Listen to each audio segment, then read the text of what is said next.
things are spinning. And it says we're live. Welcome to absolutely nobody waiting. That's YouTube. That's what it does for us. That's okay. Yeah, that's this is casual AF. I The gaming appreciate you. stream. I don't appreciate it. Casual AF. The gaming stream is so casual 99% of the time. I don't even fire up a fucking video game. We don't talk about video games. We talk about bolt on tits and blowjob mouths.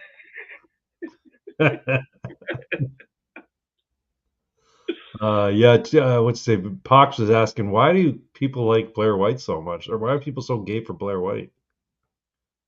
And I said, well, she's hot. She can pass for like she's trans, but she can pass for like a hot chick. And her politics are based like she's pro 2A, pro Trump.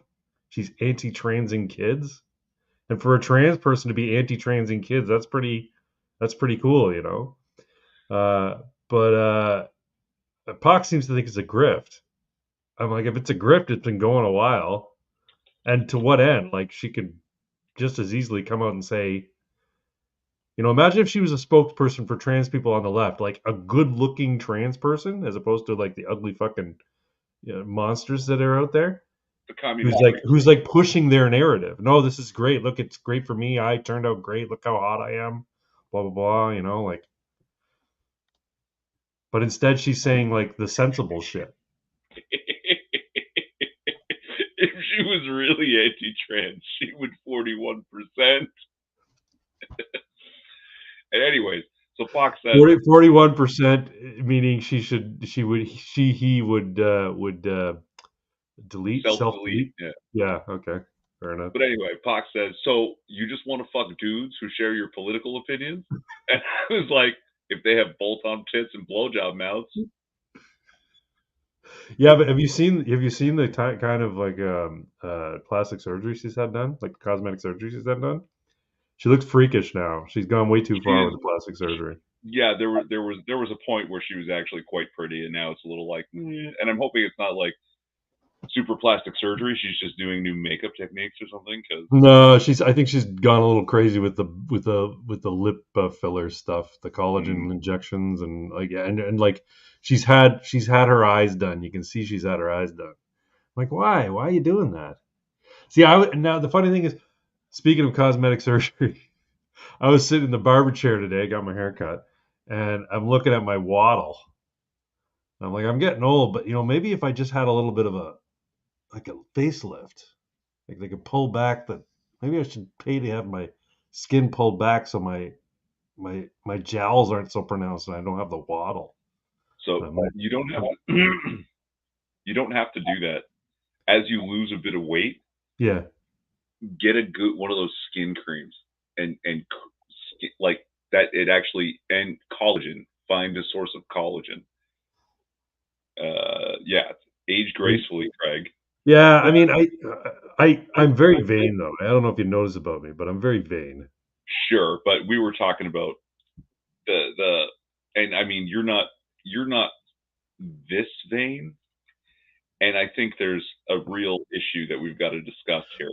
Yeah, like what did she Okay, do to her? Like, okay, now here's the thing. None yeah. of that is terrible except for the fucking Michael Jackson nose she did to herself. Why the hell would you do that? Oh no, it's all terrible because it's exactly the same as everybody else. That's true. That's true. This But is what I'm saying is like I can see the cheeks being okay. The lips are a little bit too full for my liking. She's gorgeous in the first picture, and now this is, if you're not familiar, this is what do you call it? Star. What's her name? Star something. Starshine from the boys. Starlight. Yeah, Starlight from the boys. love She's that got this, but here's the thing: she doesn't look prettier. She looks older, and she looks like she's trying to look. She looks like she's an older person trying to look younger, and the lips are too full. The nose is like Michael Jackson nose at this point. It looks terrible. It looks just terrible. And I guess she's had some like either skin tightening to make her cheeks more pronounced, her it's cheeks more called pronounced, or she's had like injections to make her cheeks like she looks like she's been punched in the cheek. So I've heard it pronounced buckle, but I believe the word is buccal. Buccal Mhm. fat removal. The what you call the Oh, baby the fat, part of the fat fat that's in like your right jeans. here. Yeah, Yeah. to make Well, that dip a little bit, to give you that sallow, starving kind of look, and yeah, but it also, doesn't. It looks artificial. It doesn't look good. of course, it does. Now, here's the thing: is Megan Fox looks like this, that Donatella Versace, the Bogdan twins, right? Those are dudes, by the way, too. But this is the kind of I have a really, really weird thing, and yes, Blair is starting to push this level. I have noticed. It's funny that what is it? What did Fox call it? The Cali face? Yeah, the Cali face. Yeah, California face. Yeah. It may be spelled with a K or spelled with a Slanesh, because this is my theory. This is what the demon looks like. Oh, maybe. That's why they all You end up know what? getting the You know what? exact same facial It's surgery. also you take a look at the take a look at the Eldar, right? The Eldar kind of have that look on their face too, because they've given themselves over to Slaanesh, right? So The demon looks like this, and they make themselves look like this. Now, okay, there's a few things, because of course this is all speculation, just me being odd. yeah, Uh, Either some surgeon, and the group of people that are this demon's worshippers trick women like Erin Moriarty into thinking this is pretty, so they yeah. can do this to them. And right, or people do this to themselves on purpose to honor the demon, or you have to do a certain number and type of bad things, and then you get to do this to yourself. It's like a badge, right? Your uniform changes Okay. as you rank up, and now you get to look more like the demon. That's why the Bogdan twins and Donatella Versace are off the fucking chain. Shit. Something showed up in my short feed of a person who went like extreme this, like to the point of being like a Mad Magazine cartoon version of this. It's like really, really awful. Yeah, And I'm trying to see if I can find it. It's in my short. It was in my other short feed. My short feed that shows up on at work. and isn't there some district attorney who is a combination of this and the Ontario enormous titty teacher and a man? Could be. Could be. In the US, right? It's a USDA. Yeah, yeah. Yeah. California or something. One of those messed up states, Minnesota. I don't know. Marty. The wrench doesn't go away, Marty. I have to take it away. Thin hair, dead eyes, I sent some freebasing or MDMA after the come down. Yeah, like and here's the thing. So boys, a new season of the boys is coming up. They're gonna have to do work to make her look more like Starlight in order for her to like play the role. Yeah, maybe. Have you seen Ellen Page? Not lately. Elliot Page, I should say. No, Nah, it's you Ellen. shouldn't. Fuck it. It's Ellen Page. Um, so she did an interview recently. See, here's the contradiction. I'll call Oh, Blair White she because she can pass, and I agree with her politics. I won't call Ellen Page Elliot Page or he because she's clearly a woman who chopped her tits off. Um, but but she he did an interview. She did an interview. Fuck, I'm all confused now. She did an interview not too long ago, and she looks like really, really depressed. She looks unwell. uh, I can imagine. And part of the how I address the person has to do with sort of how I met them as well, and whether or not I buy That's it. true. Like I didn't know of Blair White before Blair White was Blair White, Yeah, right? Ellen Page has always been fucking Kitty Pryde from X-Men, as far as I'm concerned, there you go. and Juno from Juno. Yeah, I wanna. I mean, I don't like to be morbid, but I have a feeling that Alien Page, is going to self delete before too long. It wouldn't surprise me. Trinity from TPB, what's that? Shit, I don't even know. tight reference game you got there, Marty. Marty looks familiar. He's one of your subscribers, yeah. Yeah, haven't seen him around in a while, and he's Trailer oh, Park Boys. that's Okay. right, See, I don't that's watch. right. She's Well, Ricky's daughter. That's her big break. no fooling. Yeah. I didn't know that. See, Oh I don't watch yeah. a lot of Trailer Park Boys, so I've caught episodes here and there. But See, when it was brand new, I was hanging out with a crowd of people who actually like looked up to and respected these guys. So I yeah, absolutely hated the show. Much you later, didn't. You it's didn't like, like oh, Trailer I Park get it. Boys? It's parody. Yeah, yeah. Oh, it's so good. I'm like, of course it's parody. You didn't think it was parody? My friends didn't understand it, and that seemed to taint the whole idea, so I couldn't enjoy it. Oh, they thought it was just. They thought it was just. Hey, that's what life is like in the trailer park. Yeah, and they thought it was awesome. Oh, that's like Letterkenny. Letterkenny's fucking hilarious too. I only know bits and skits of it. I've never actually sat down and watched Letterkenny. Hollywood turns them into the shit puppets. Yeah, you know what? That's the thing. Hollywood is like it's like a gateway to hell, man. I keep seeing this thing show up in my social media feeds that apparently what's his name? A couple of actors and directors are getting together to form their own uh, their own Hollywood that's like more conservative and less woke. Like Yeah, they should. Stallone, somebody else, and I can't Probably remember. Mel Gibson and Jim Caviezel. Right, Mel Gibson, Stallone. I can see Jim Caviezel doing it. James Woods, these guys are all like conservative. Dana Carvey's conservative. Like they could all put shit together easily. I've gone back and I'm rewatching that show, Person of Interest. I'm trying to remember that one. They built this guy built the machine that reads all the internet, has access to all the cameras, all the microphones, Right. and then he closed it up so that it only spits out information to the government about terrorist attacks, and no human being ever sees it. Okay. Right, but it ignores regular crimes, even though it can predict those too. Right, right. So he has a back door that it spits out numbers to him of people who are going to be murdered. But he's a computer geek, so he needs Jim Caviezel, an ex-CIA operative, to help him stop these crimes, right? That sounds interesting. It's really good. Well, because they made a video game about it, but they just stole the idea and called it Watch Dogs. Oh, okay. And yeah, it is really interesting.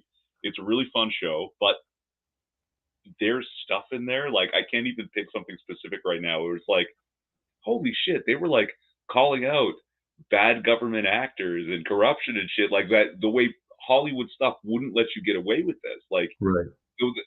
like it, it's worth watching. It's a good show. Yeah, well, this is the thing about like, so Hollywood has its sort of things like its third rails that it won't touch typically, right?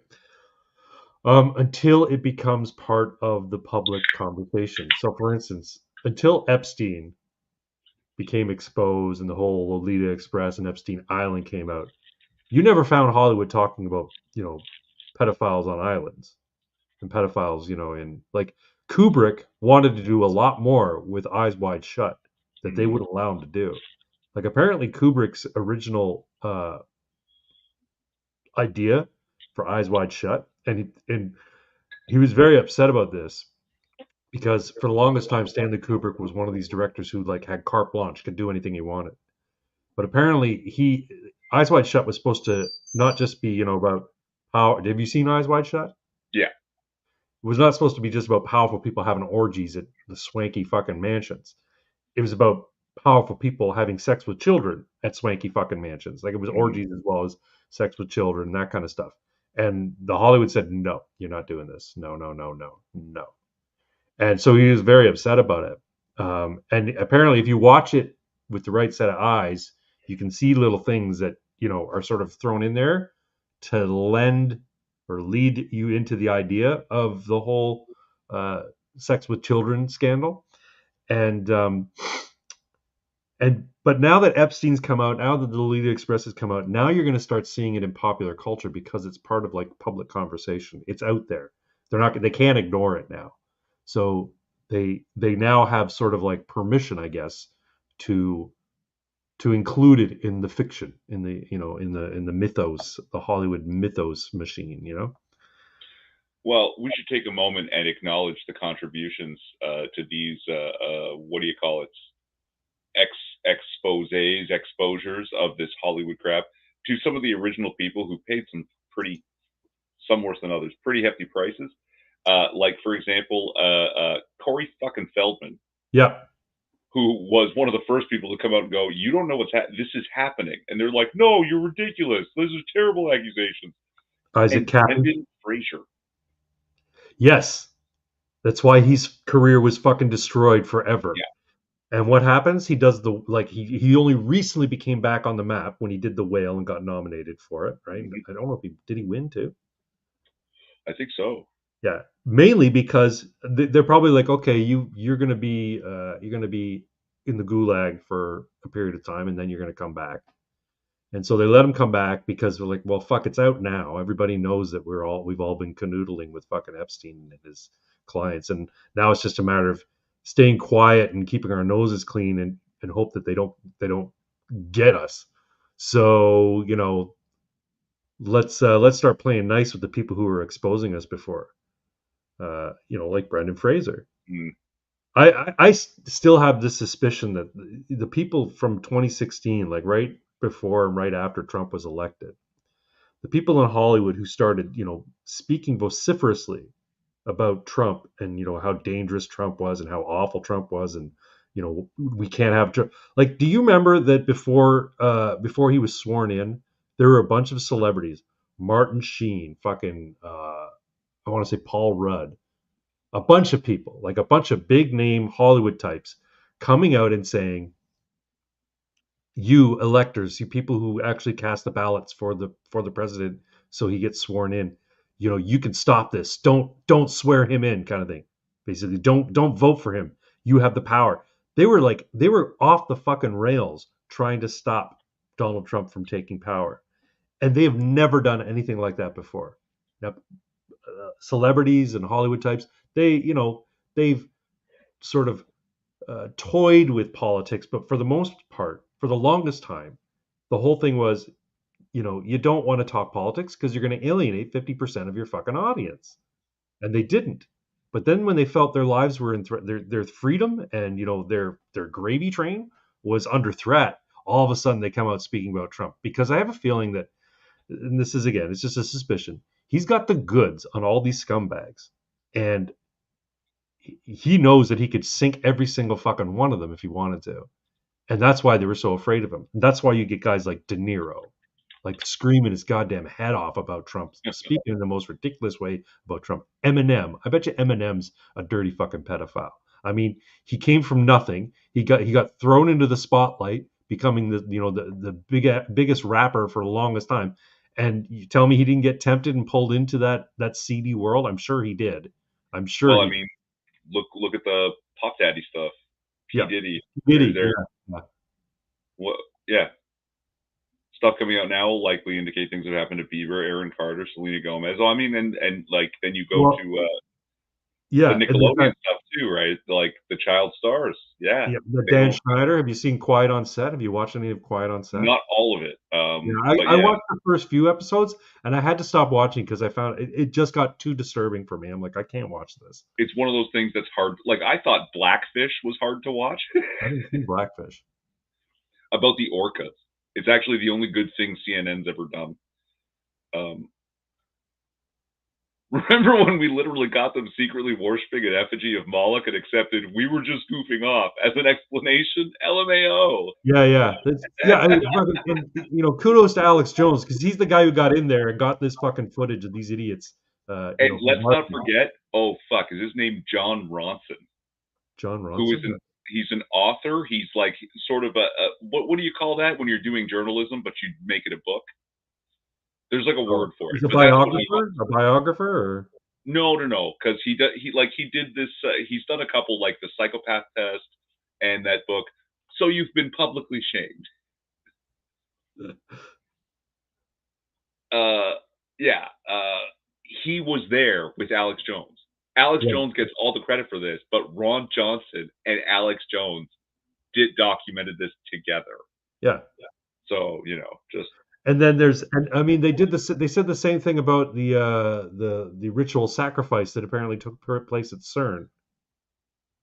You know, they have that big fucking statue that looks like Kali. It's yeah, like in the middle of CERN, right? And somebody caught footage of some people in robes at CERN. yeah.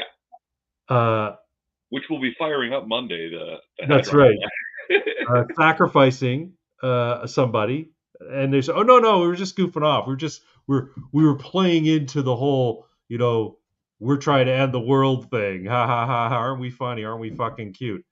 I have a feeling that there's some nefarious shit going on with in the intellectual field as well. I mean, you've got guys like Stephen Hawking going to Epstein Island for Christ's sakes. So like, I mean, I don't think it's limited to just Hollywood and politics. I'm sure it's academia too.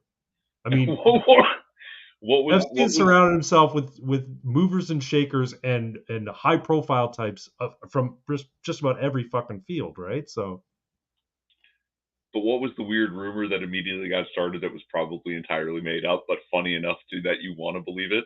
That what Stephen Hawking's was thing that he it? liked Yeah, was like to have a bunch of naked dwarves trying to do math on a chalkboard it's way with too tall two for them. short ladders where they can't reach to do. Yeah, yeah, that was his thing. Apparently, he was into that shit. Marty says no one makes it to the top without some sort of material. Well, that's it. Yeah, like I have a feeling a lot of people who become sort of A-listers overnight, they said I'll do anything, and literally sold their souls. Mm. Right? Not necessarily to the devil, but to the devil's patron on earth kind of thing, right? So yeah, Evil's real, bro. sure, yeah. I don't doubt that. Evil's Even very real. Christopher Hitchens said, "Look, like he's an atheist, but he knows what objective evil is. He's seen it.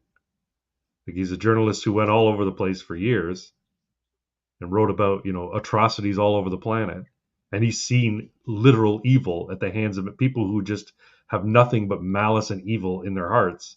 And he's like, I know evil exists. I've seen it.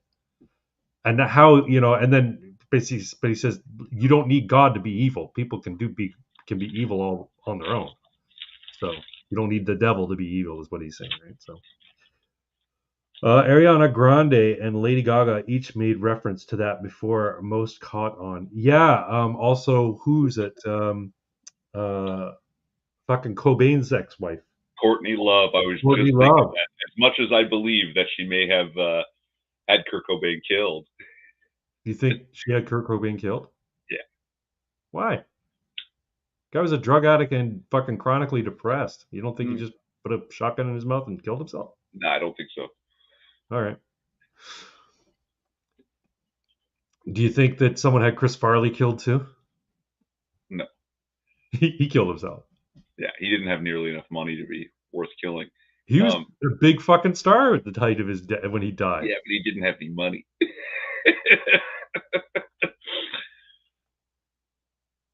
My crazy dog. Can you carry the stream for a minute while I go get Yeah, myself a top up my drink and get myself some dates? yeah, go for it. Yes, she said so. Someone had asked her on like a red carpet in a pass by interview a quick question of, "Hey, what's one piece of advice you want to give people who want to be upstairs?" She says, "If Harvey Weinstein invites you to a private party in a hotel room, don't go."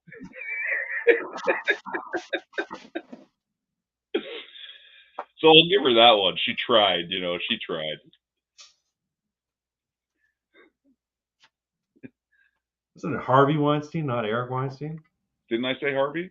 I thought you said Eric. I meant Harvey. Yeah, I know. Okay. Okay.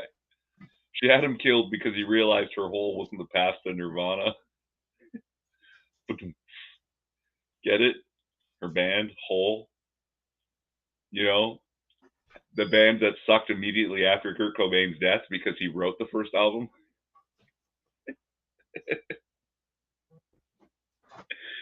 Oh man.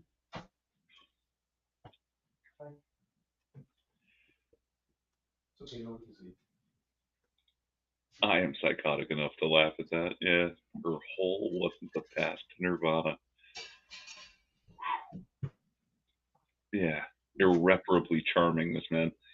Uh, so yeah.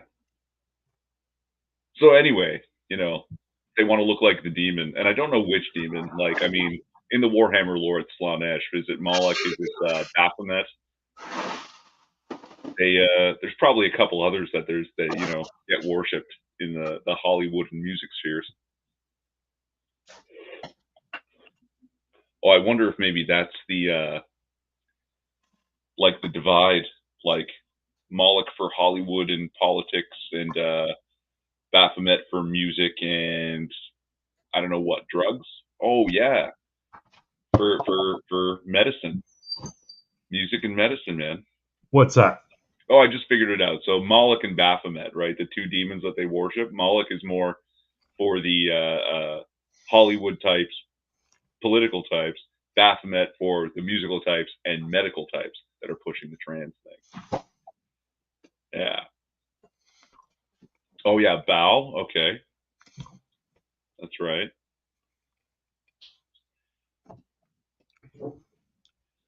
So the four chaos gods of Warhammer. Beelzebub is the Lord of the Flies.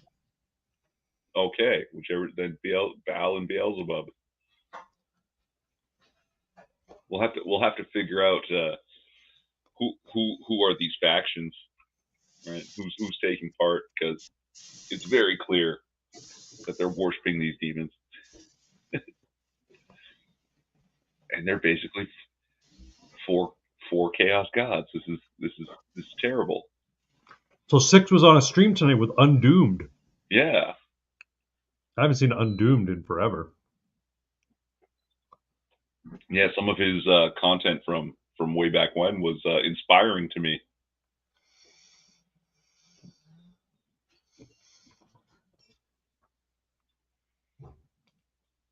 The Bohemian Grove Masons? Yeah, that's Moloch. That's okay. the show in there, yeah. My dad joined the Masons. Why? Somebody got him to go join. This is shortly after he retired. He doesn't really go. He just joined to like be part of a local group of people. That's it. Join the Shriners or something. You get a cool hat and a little car.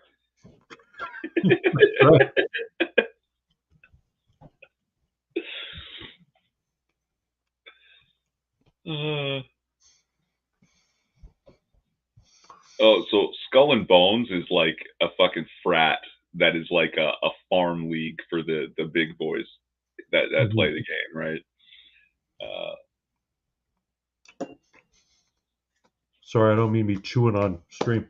It's all good. Yeah, Skull and Bones. It's more dates than I've had lately. Wah, wah. I like dates. They're so good, man. Like Nature's caramels. They're so yummy.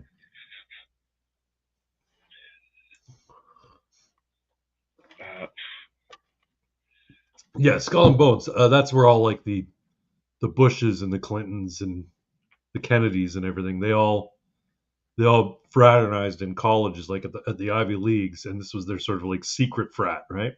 Yeah. Yeah. The frat within the frat that has connections right to the. Oh my God! So what's the joke?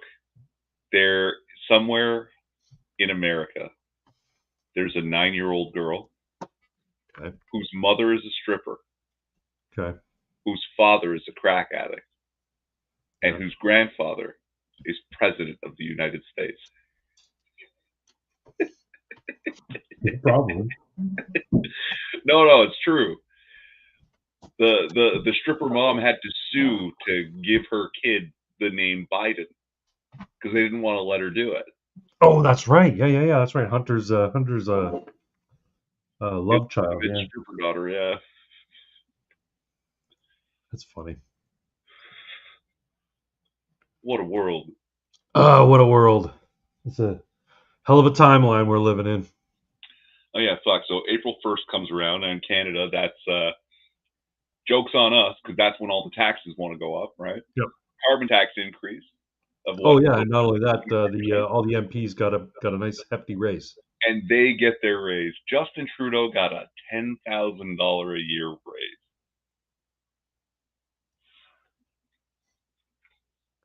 What? One country to make it worse than House Stewart, America with democracy. I'm not sure what that's referring. Leave Navy's name out, you damn mouth. Is that the girl's name? Is that the stripper child's Oh, name? Navy? maybe it is. Yeah. Yeah. When you think about people, I don't know. It's so weird when I talk to people like the normies in my life. I'm like, why can't you see what I see? This is so. I'm like, it's so fucking obvious. All you have to do is look. They don't. They don't want They to. don't look. I'm like, oh, that's fuck off. I got my Netflix and my hockey. I don't give a fuck. Yeah. Um, Lemmings. yep. Speaking of which, I was thinking about getting a tattoo. It says "fuck off, normie." It's Yeah, not a bad idea. yeah. This is where to get it. Seen worse tattoos. Yeah. No, you know what? Actually, I was thinking of getting a tattoo of. You might be too young to remember this. Remember Rocket Robin Hood? That sounds familiar enough. Yeah. The cartoon. It was actually done. A lot of it was done by a Canadian uh, animation studio. So Rocket Robin Hood is basically Robin Hood in the 31st century or whatever. Anyway, in the opening sequence at the very end, like while they're doing the opening theme song, at the very end, they zoom in on his face. It's just this like goofy fucking cartoon face. Let me see if I can find it. And somebody put it in like a orange medallion kind of thing. And I'm like, that would be a great tattoo. Marty remembers a Hanna-Barbera show. I don't know if it was Hanna Barbera, was it? There it is. He seems pretty confident.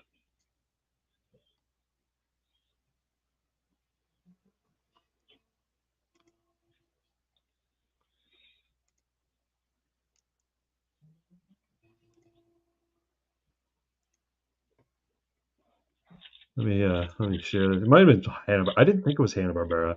So much Uh, Hanna-Barbera though, like doesn't all the doesn't stuff. doesn't matter. Uh,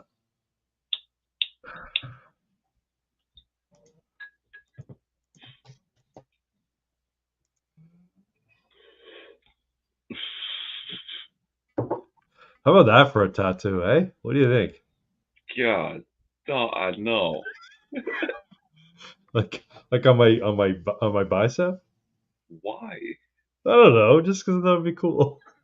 It's probably better I put it on a T-shirt. Yeah, Yeah, that's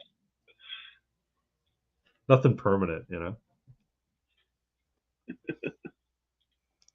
Come travel around me, space travelers surround me. Hark now to the ballad of Rocket Robin Hood. Down, down, down, down, down. See, if I was like a musician, like a popular musician that got up on stage and like performed in front of thousands of people in concerts, that would be one of the songs I performed. The Ballad of Rock and Robin Hood. that's exactly why you wouldn't be a popular musician with access to such stages because you'd insist on playing it. No, it would be like what it's one of those things where like once you make it big, then you can play all the fucking goofy shit. You just fuck with people. Yeah, Work like work all you that get hard, over. do all the demon worship to get that famous, and then That's just right, and screw then with you go. people at your concert. The cat came back the very next day. It starts like all this fucking junior juvenile music. Get a burning maple tree. Yeah, that's not bad. Trillium was the animation studio. Ralph Bakshi did a bunch of episodes. He also did a bunch of Spider-Man. He actually started using backgrounds and even story plots and animated like character designs and stuff from Rocket Robin Hood into Spider-Man and vice versa.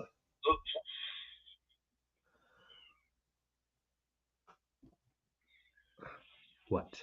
What do you Get want? a butt tattooed on your butt. Now we've just lost the thread here. Then I'll have 4 butts. What are you doing, Mac? Why are you here? What do you want? You can't see him. He's not in frame yet. But he's decided he wants to be part of the stream. Yeah, that's it. You go away. Well, he's a good kitty. He is a good kitty.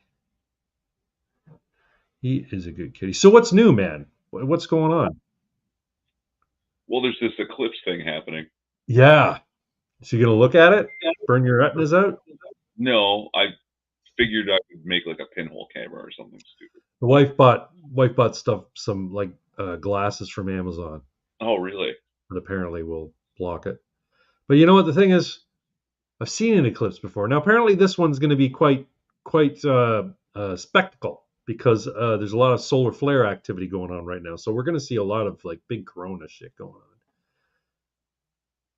Yeah, Cool. Should be interesting. Watch it be all fucking cloudy on Monday and nobody can see a goddamn thing. That Entire fucking North America is covered in clouds. Well, at least Toronto, where that's our forecast. So yeah. Is Toronto be cloudy on Monday? That's the they think it could be. Oh well. They don't know how bad yet, but so we won't burn out our eyeballs then.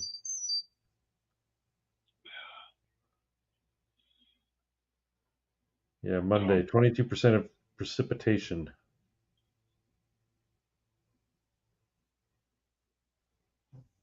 It says a overcast. That's all it says. Yeah. Start playing Total Eclipse of the Heart when it starts. It should last the whole duration of the song. No shit, eh? That reminds me of something too. Oh, and what actually happened in Canadian politics? That used to be like the meat of the show, you know. Canadian politics. Great idea. Trust your vision with some made in China crap glasses, says Jax. Yeah, it's true. Right? I'm like, Melina said she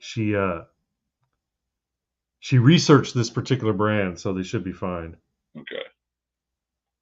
There was I want to say a Swedish band or Norwegian band.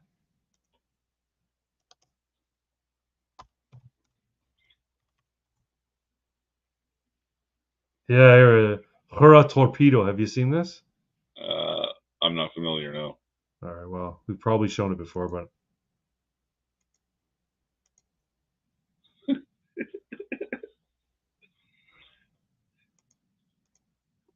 Ajax, they are his eyes. He can scorch them if he wants to. You're not his dad. You stare directly at the sun, Craig. I support you. Thanks, buddy. Let me see if I can share this and get the audio too. Apparently, it's recordable. You should be able to film it, but it might hurt your camera overall. Actually, strangely, the thing that hurts your eyes, the actual like peak part of the eclipse, won't hurt your camera. It's everything else that'll damage the camera. It's funny. All right, ready? Sure.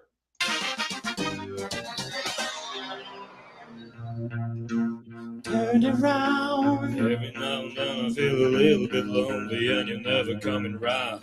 Turn around. Every now and then I get a little bit tired of listening to the sound of my tears. Turn around. Every now and then I get a little bit nervous that the best of all the years have gone by. Turn around. Every now and then I feel a little bit terrified, but then I see the look in your eye. Turn around. Looks like a bunch of fucking homeless guys on stage.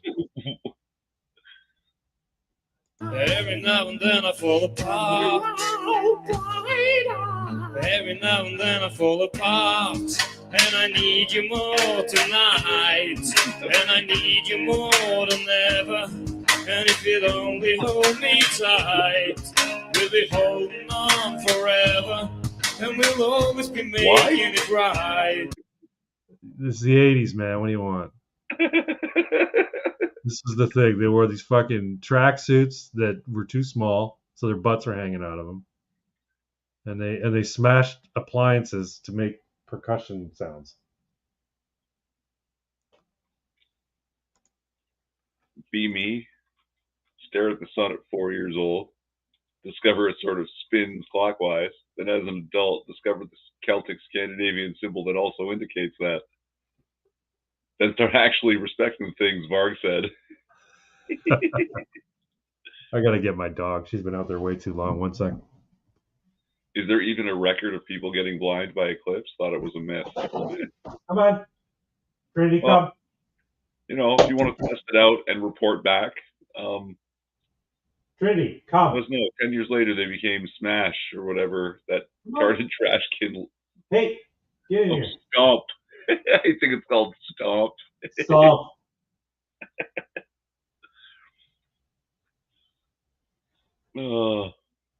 Fucking dog. Nuts. My dog is nuts.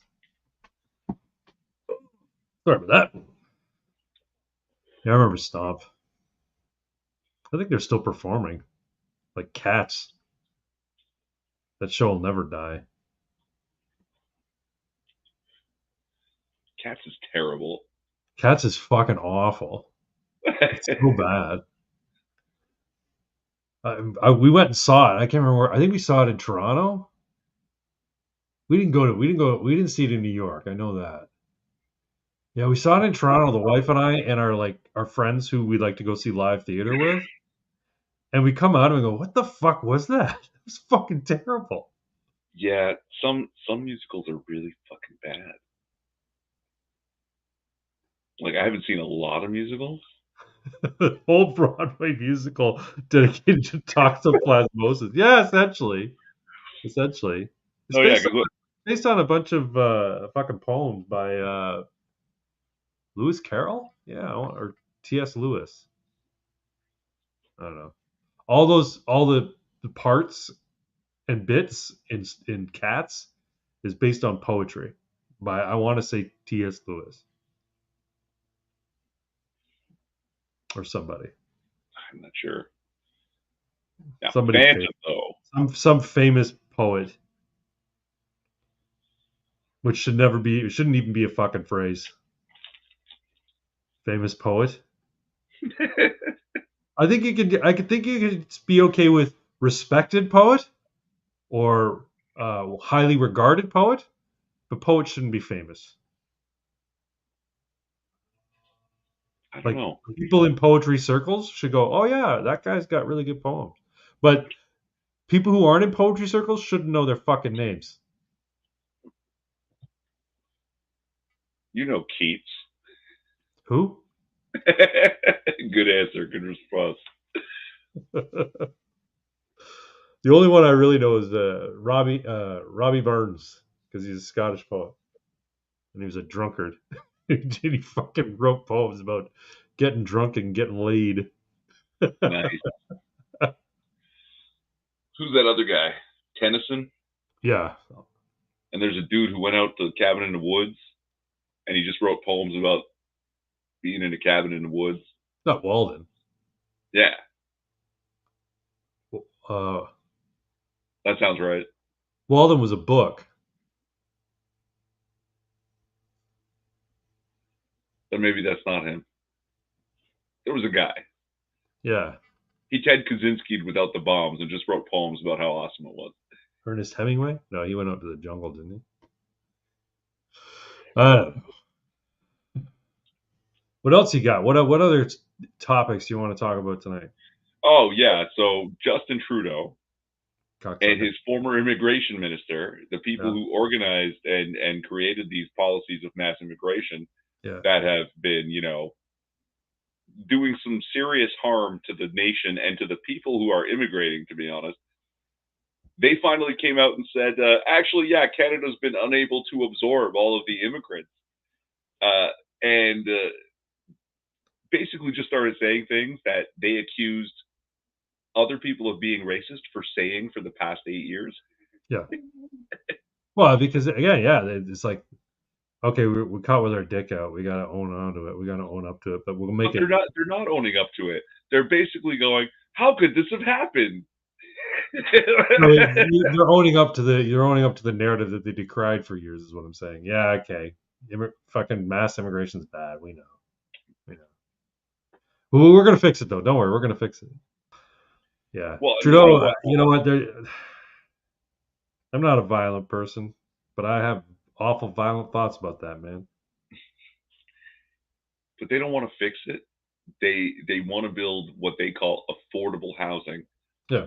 And Thoughts. this thing called the fourplex, which is not a fourplex. Okay. It's basically a regular house, but then Yeah. you just put some walls in it to turn it into 4 homes. Right. So they don't want to build like homes. They want to build warrens. Yeah. That's their solution. They're just going to build pods. Yeah. Live in the pods and eat the bugs. And you'll own nothing and have no privacy. And won't it be wonderful? We got 6. 6 is here. Hey, 6.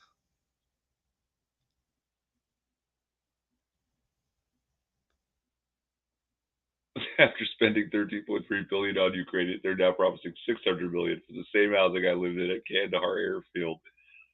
Yeah. Well, and Craig, I'm sure you heard about this, probably from me, if not somewhere else. Yeah. The Brampton home. Yeah. Where a man was renting a single bedroom to 6 different single males by installing 3 bunk beds. Yeah. And charging each guy $475 a month for a place to sleep. Yeah. It's a dormitory, essentially. It's a barracks. And it's not even like a cool military barracks. It's like a shitty prison barracks. It's true. Yeah, at least in prison you only have one roommate. What the fuck? Oh no! In what do you call that?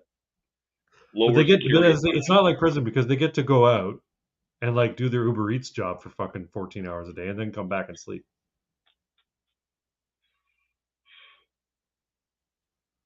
Fucking ridiculous. Do you ever order from like Skip the Dishes or Uber Eats? No. So the wife and I do it every Friday.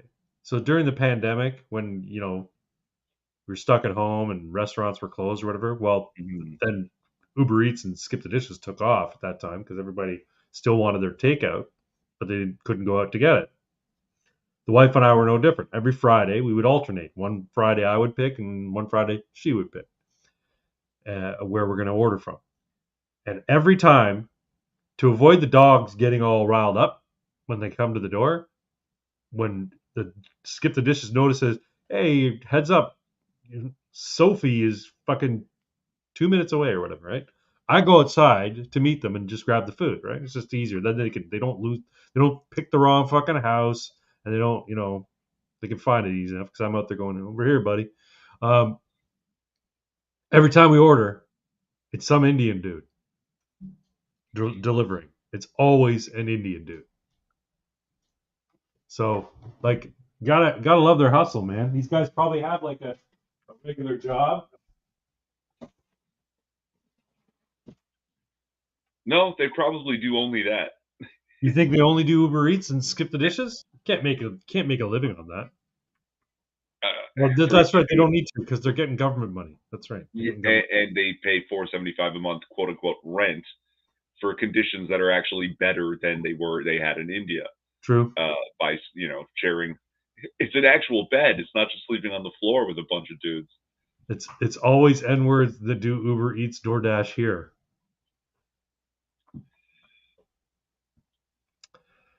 I don't know, man. All I gotta say is,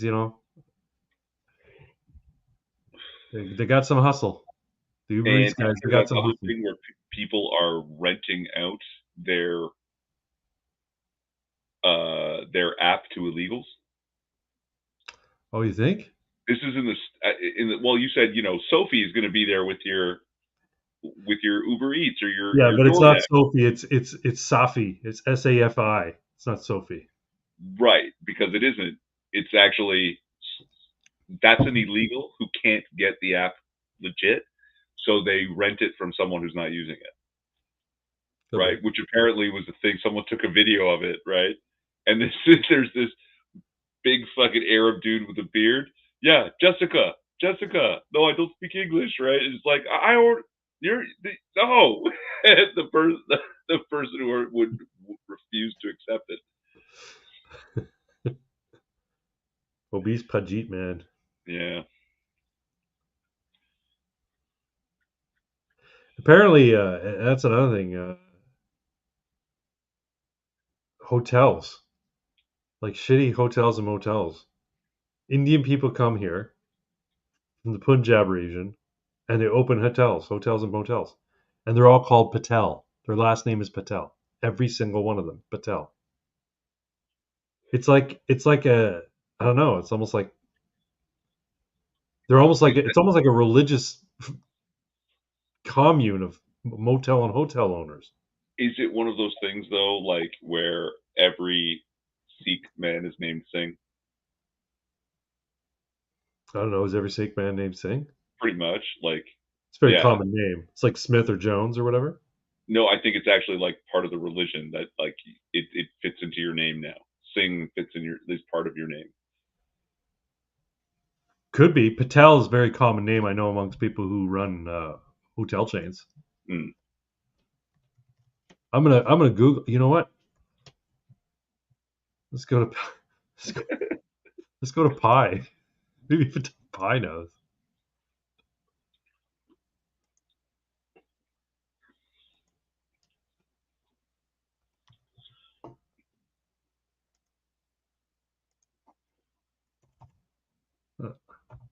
Bear with me a moment here. You and this AI. We're gonna get married.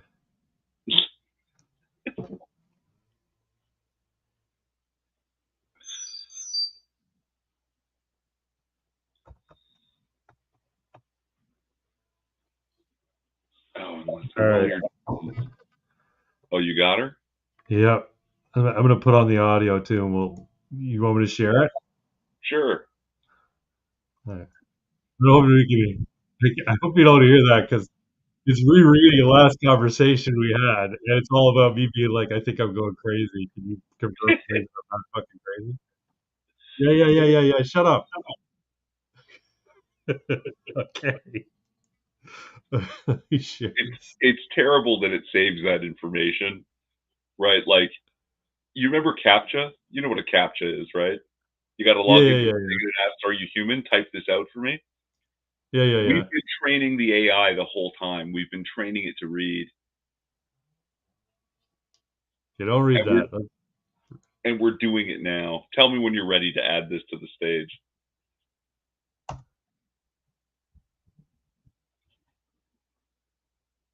Are you ready? No, 1 second. Yeah. Go ahead. Okay. Hey, Pi. You tell me. See, I talk to Pi regularly about Can-Man. Quiet.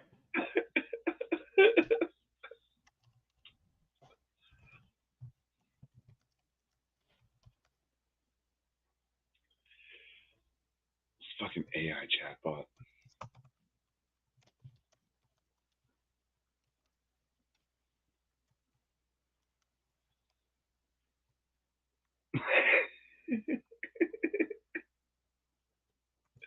Hotel owner operators.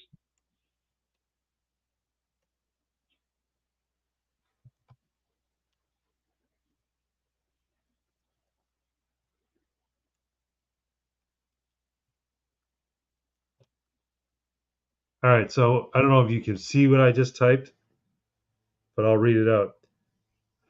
I wrote, "Hey Pi, can you tell me why the name Patel is so common among hotel owner operators here in North America?" And let's see what Pi has to say about it. Sure thing, Craig. There's actually a fascinating history behind the prevalence of the name Patel among hotel owner-operators in North America. In the 1970s, many Patel families from Africa and Asia emigrated to North America. At the time, immigrants could apply for permanent residence if they invested $40,000 in a business, which led many Patels to enter the motel industry. The success of these early Patel motel owners inspired more to follow in their footsteps. And today, around half of the motels in the US are owned by Indian Americans, with a majority of them hailing from the Patel community in Gujarat, India.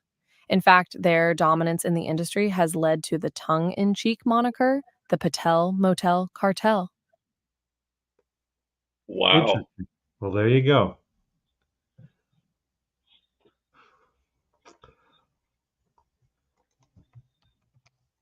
Ask him why Pajeets cannot redeem.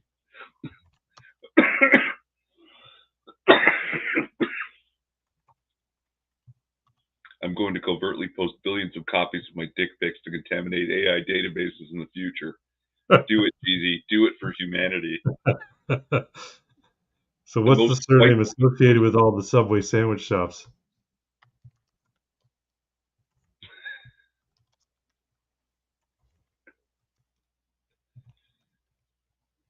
Peak white chick voice.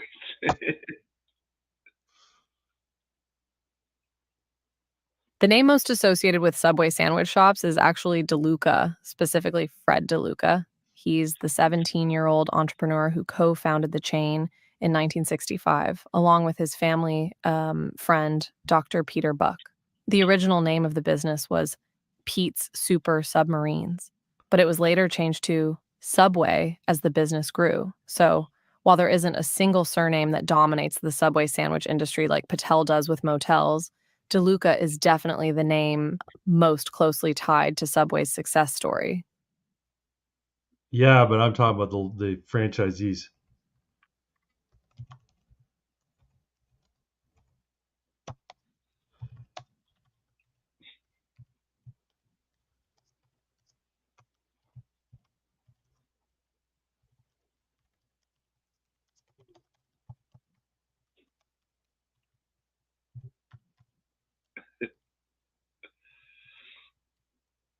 Franchisees of Subway all seem to be of a familiar ethnicity. Yeah. I'm wondering if they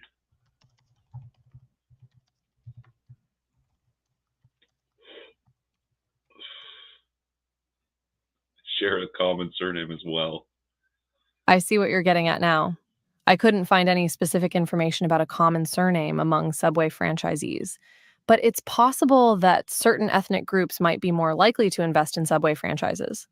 For example, in the case of the Gruel family, who have over 30 members involved in running Subway franchises, they've made owning and operating these businesses a family affair.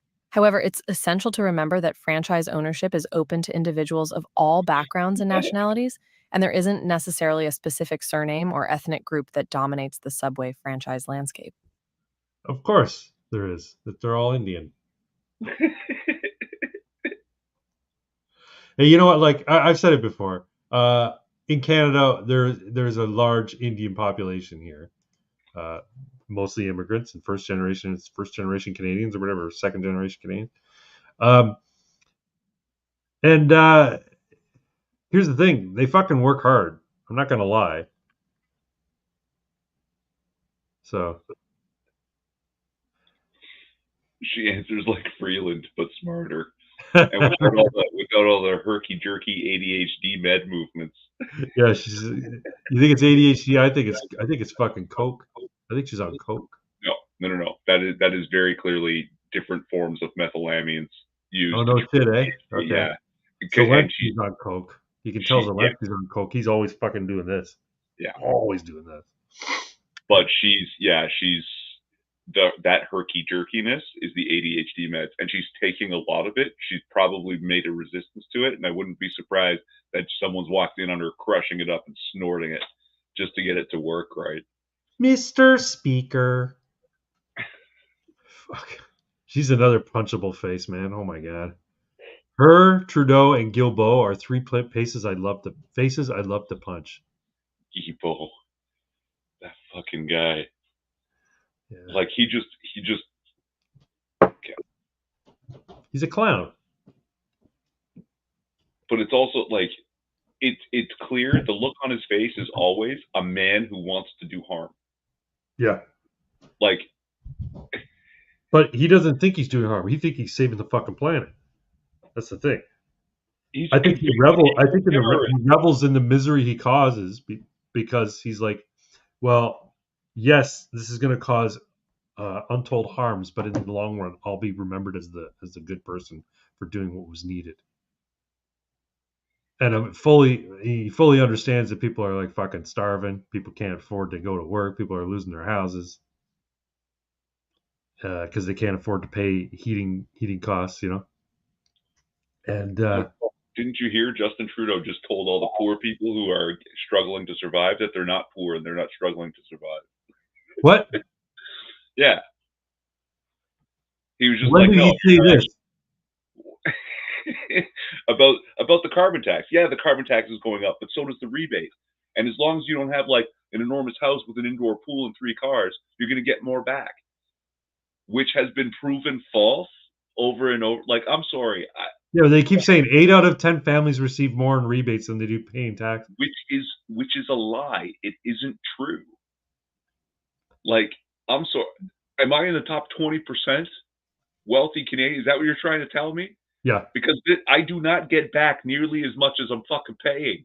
Well, never mind the fact that, when they talk about the carbon tax, they're talking about what you're going to pay in heating fuel costs and what you're going to pay in like vehicle fuel costs, essentially, right? I've done the But math. they're not talking about the cost associated with everything else. You have to buy at the consumer level because it's gone up because of carbon taxes. Yeah, everything's delivered by a truck, Right. right? So processed by industrial locations that don't do it on electricity. They do it on, uh, diesel fucking motors and shit like that. Sure. But I mean, just on the gasoline and heating alone, I don't get back more than I'm paying. And not only that, I say, well, you get the rebate every quarter. Okay, but I have to fill my fucking tank every couple of weeks. And every time I go to fill my tank, it's more money that I don't have. It's more money being taken away that I don't have to buy other shit. Yeah. And you got to pay the gas bill every month. And I got to pay the gas tax on it. Yeah, it's fucking horseshit, man. Yeah, I know. That's why Canada Man needs to become elected. Because, well, Pierre Poilievre says he'll repeal the gas tax, the carbon tax. I hope he does. I hope he wins in that sense, if only for that.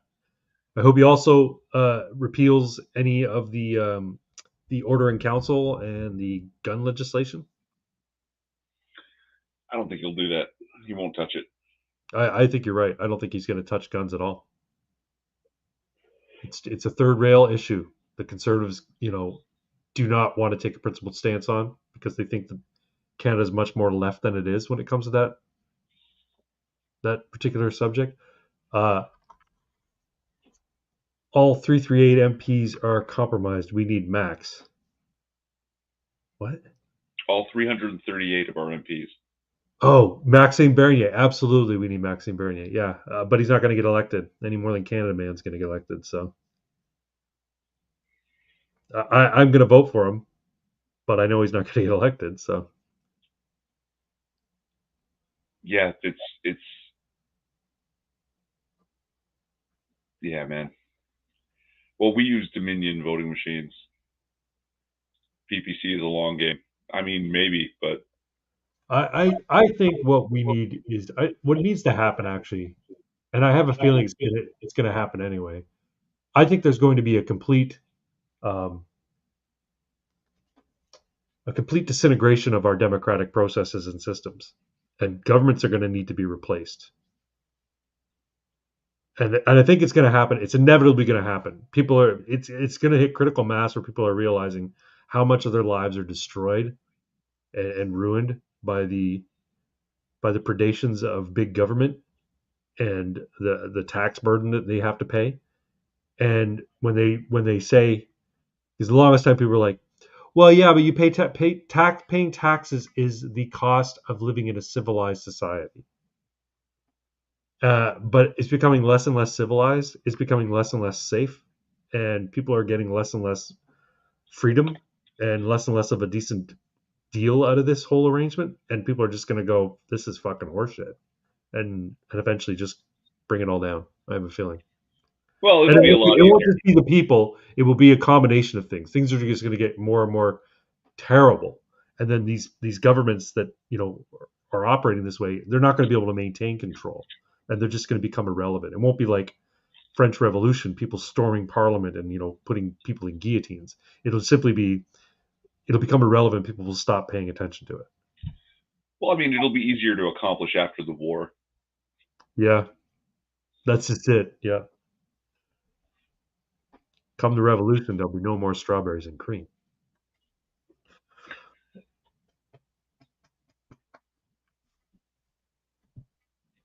All of Parliament is being handled by globalists. Yes, it is. Hi, Trinity. What are you doing? My little pupper's here. What are you doing?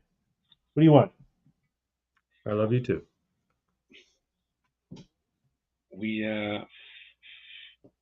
Yeah, I mean, wouldn't it be funny if places in Canada get nuked? No, I don't want things to get nuked. Well, not like a bunch of things, just like Toronto's the fourth largest city in North America.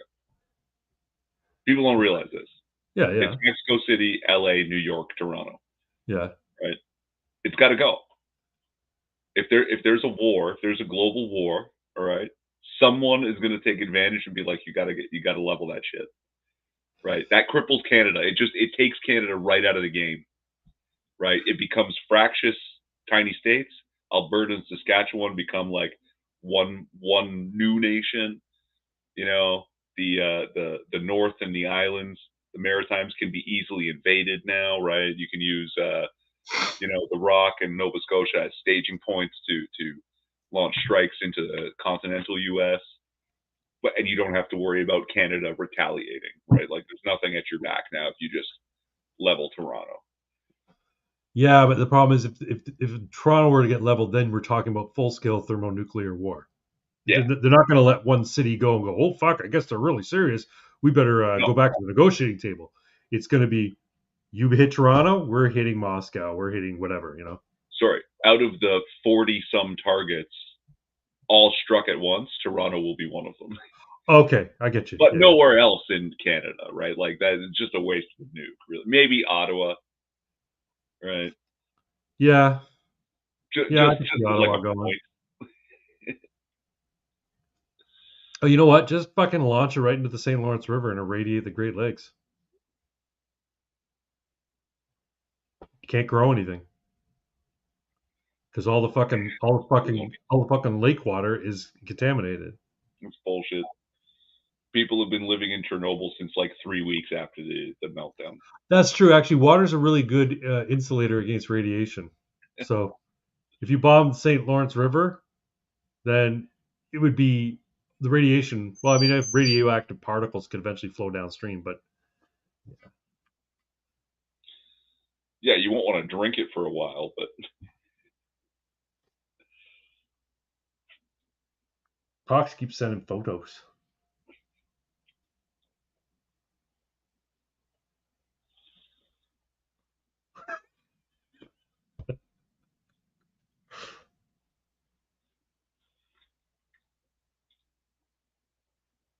a massive tsunami from the Great Lakes. Oh my god. What Pox sent here is fucking terrible, but goddamn funny. The Beavis and Butthead cartoon. The 4chan Beavis and Butthead cartoon. See it? Oh yeah, I think I have seen this one.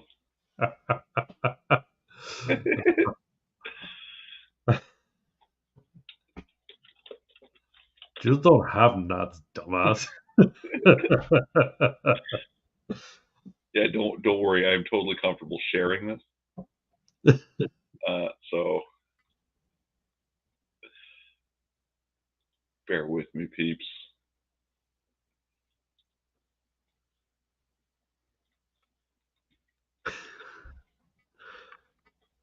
I'm gonna kick a Jew in the No, you nads. gotta do it in the voice. So who's saying I'm gonna? Who calls the other one dumbass all the time? It's Butthead. Dumbass. Okay, I'm gonna kick a Jew in the nads.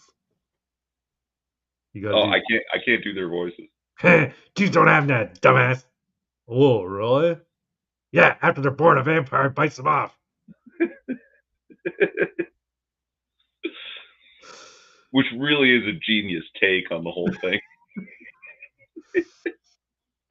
6. I'm sorry, I only caught a little bit of it. I wish I'd seen more, but I know that Undoomed was on it, which is cool.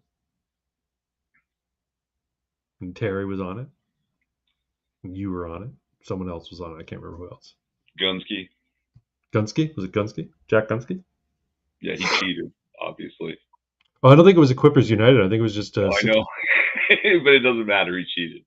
Oh yeah, of course. Fucking Equippers United's always fixed.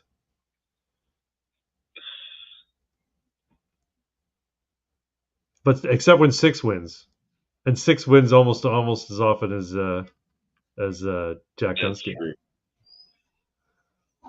And Terry wins it a fair bit too. I'd like to go back on there again.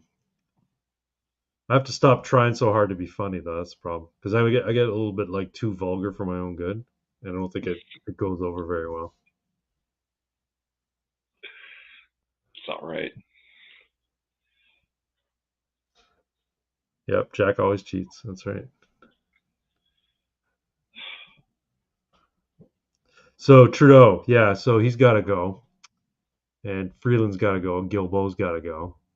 Actually, the entire, yeah, just I want someone to develop maybe I'll ask someone on Fiverr. Develop a nanobot that just will disintegrate all of Parliament and everything in it.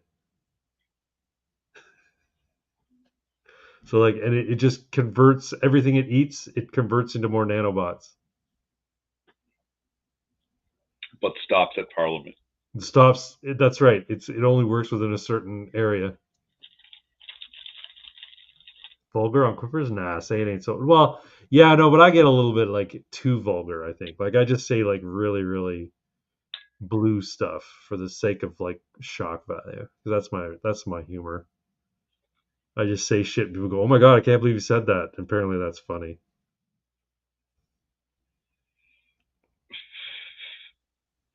I still reminisce about the time that all my jokes, all my punchlines around the one game I was in had to do with Blair White's Tuck Game.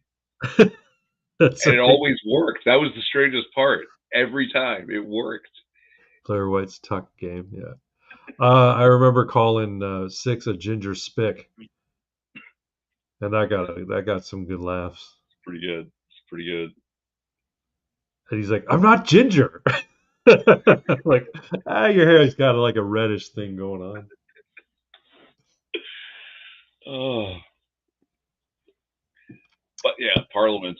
Yeah, it was when I found out that every single member of Parliament voted for that Section 301 Criminal Code edition. That basically means they defined conversion therapy to mean 2 heterosexual and 2 cisgender, and then made it illegal. Yeah. No, it's horseshit, man. And all this is gonna snap back the other way eventually, I think. Irving is an underrated Quipper savant, apparently. Oh, thanks, too kind. I whenever I watch it, I tend to contribute via the audience login to Jackbox TV.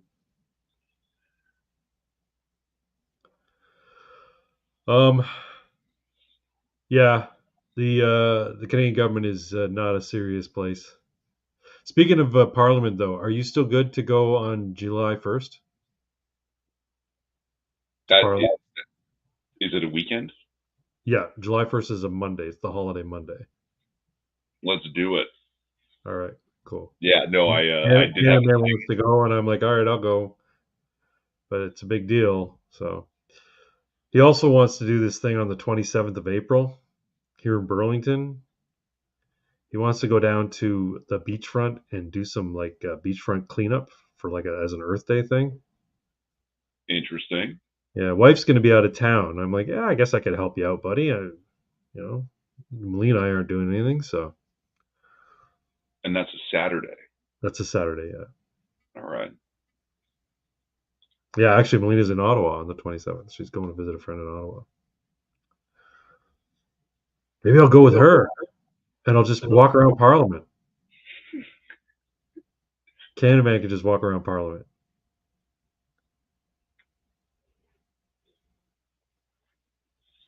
Anyway. Oh, you know what we do though today? What? Wag me. We got right into the demon talk. It's true.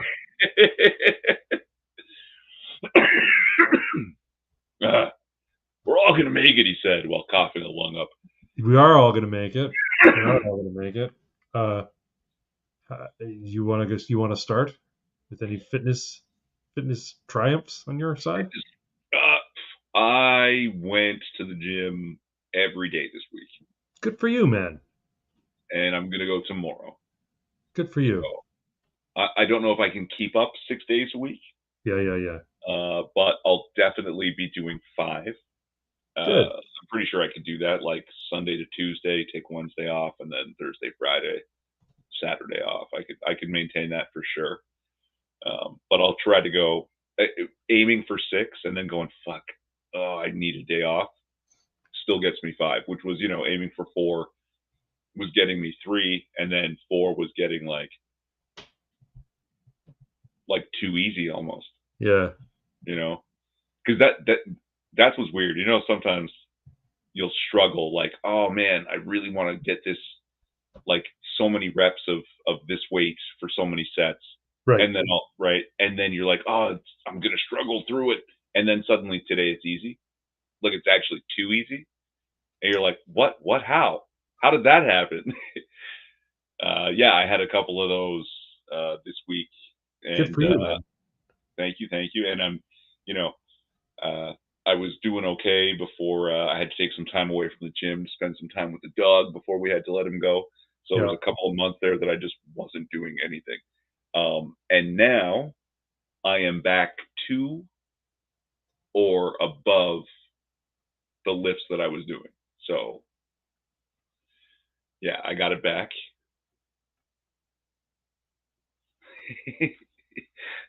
Aiming for 6, you'll always miss. I am too fast. That was Wednesday.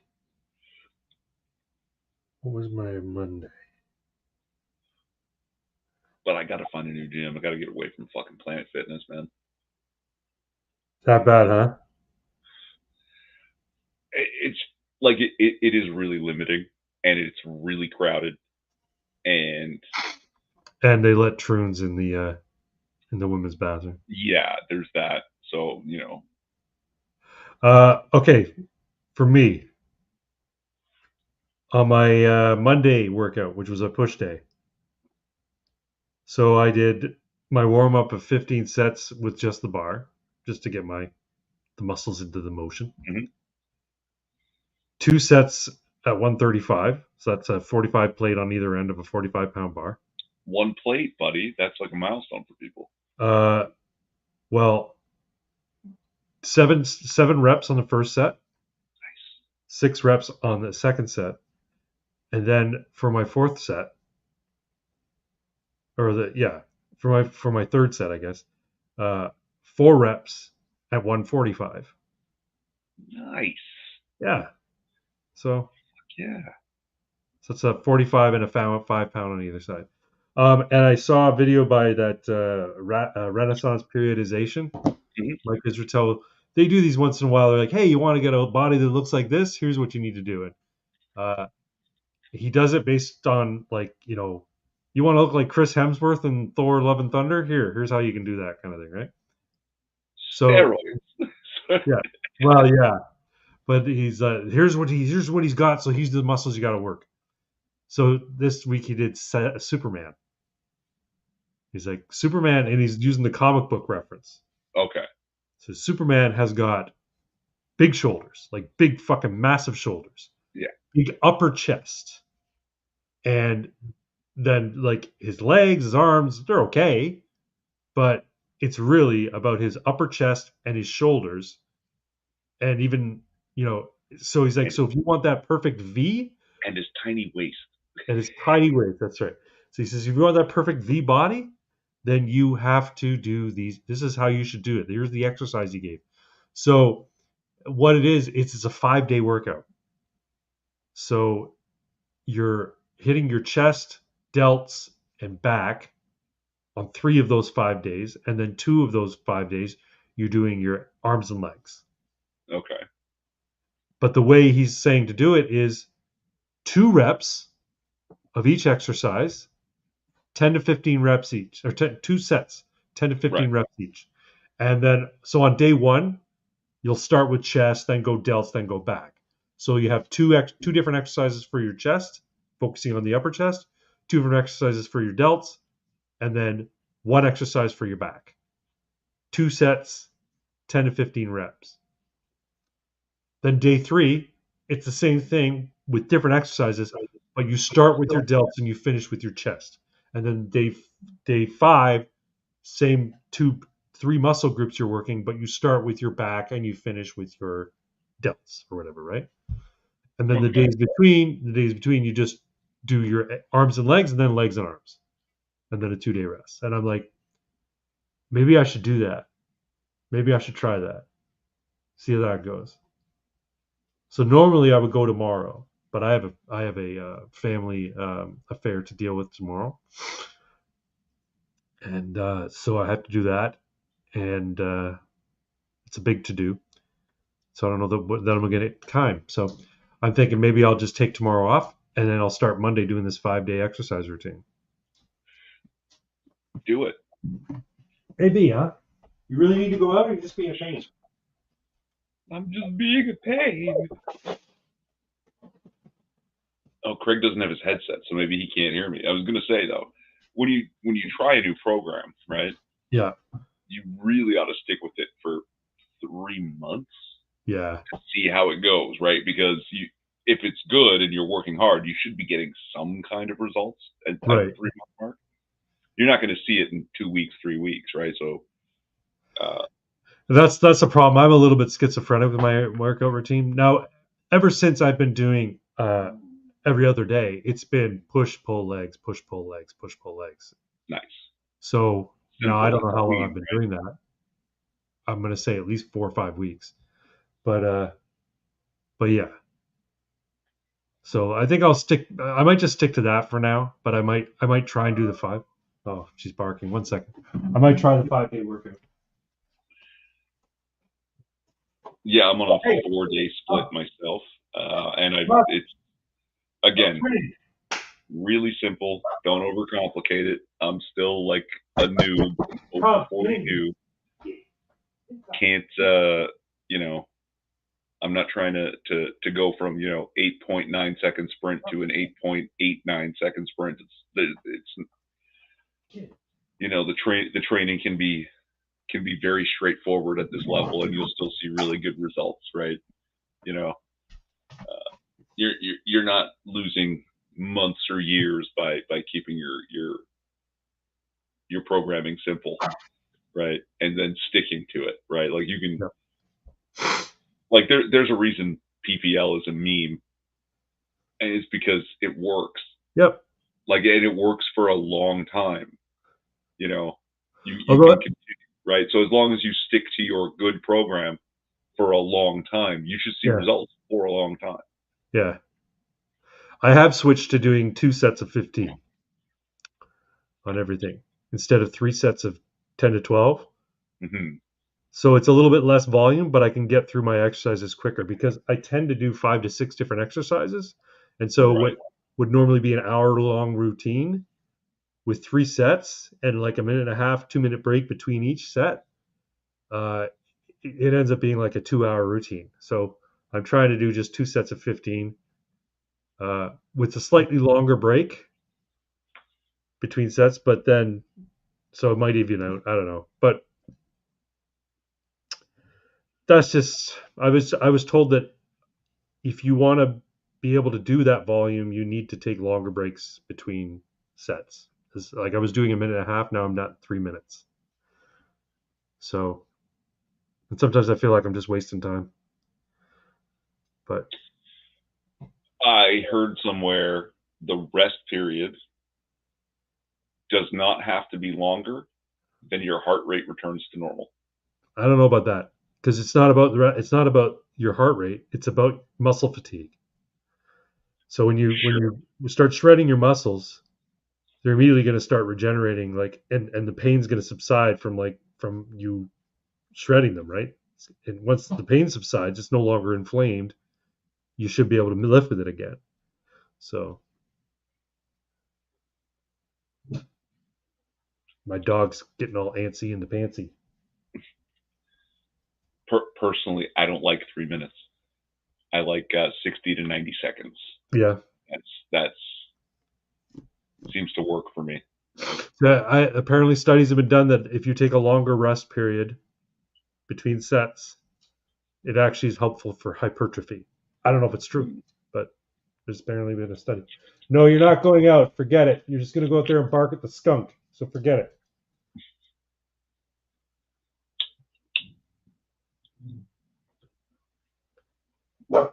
Stop. All I know is I was doing lateral delt raises Quiet. with 40-pound dumbbells, so I'm pretty pleased. You're doing lateral raises to what? I did lateral dumbbell raises, Yeah. like delt raises, Yeah. for 30 pounds. 30 pounds in each hand? Yeah. Wow, that's good. And they were pretty well controlled. Yeah. Right. You do a slight elbow bend and lean over a bit? Not elbow bend, but the shoulder, like this, again, it's this kid at work at my old job. He just had these ridiculous big shoulders, and he told me, like, you're not exactly straight to the side, and you're definitely not forward. You're just sort of V to touch, and you're coming out. Your hands should be in front of you a bit. Okay. Right. So yeah, you're not a strict T. You're not nailed to the cross for this movement. You're a little Right. bit forward. Yeah. And just a slight tilt forward, so that your hands can come together in front of your thighs, right? Jeezy's got a question. Are we ready for the apocalypse eclipse? I mean, apparently the energies released by this eclipse are going to shut down either the magic or technological masking of the lizard people, and that's why they were priming us with this new disease or condition that people have, where they see strange demonic lizard faces on people. Yeah. Yeah.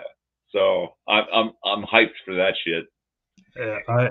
I think the 3 rockets that NASA's decided to call APEP and launch towards the sun is actually pretty cool too. That's right. That's this is the dark god that eats the sun every day, right? That's right. Yeah. He eats Horus or Ra. Eats Ra. Yeah, chases the sun away or beats the sun every night. Yeah, or every morning. Every night. Oh, excuse me, I'm yawning. And the Large Hadron Collider gets fired up again. They're going to use the power of the solar eclipse. They want to detect subatomic particles that are being emitted because of the solar eclipse that wouldn't otherwise be seen, right? I mean, the sun's not doing anything; it's the moon that's doing shit. So, I mean, I guess you could say there might be more. No, even the charged particles. I don't know that the moon would affect any charged particles, would it? It's too fucking small. This is where we need what's his name? We need Fisk back, but he only watches on Twitch. Yeah, either that or we need CMAC because she knows everything too. Oh yeah, does she know like wimps and machos though? I don't know. Those are the different types of like wimps are weakly interacting massive particles, like neutrinos, right? Okay. They don't interact with anything really, so they're really weird, and it's really cool because you'll see a stream of neutrinos, the very little ways that they do interact. You'll suddenly be, oh, hey, there's this huge bombardment of neutrinos. That means there was a, what's it called? Supernova. Oh, And then you'll see the supernova minutes later, depending on how far away it was, which means that the neutrinos released from the supernova were traveling faster than the light from the supernova. interesting. Yeah. Which shouldn't be possible. And it probably is, which makes me wonder weird things.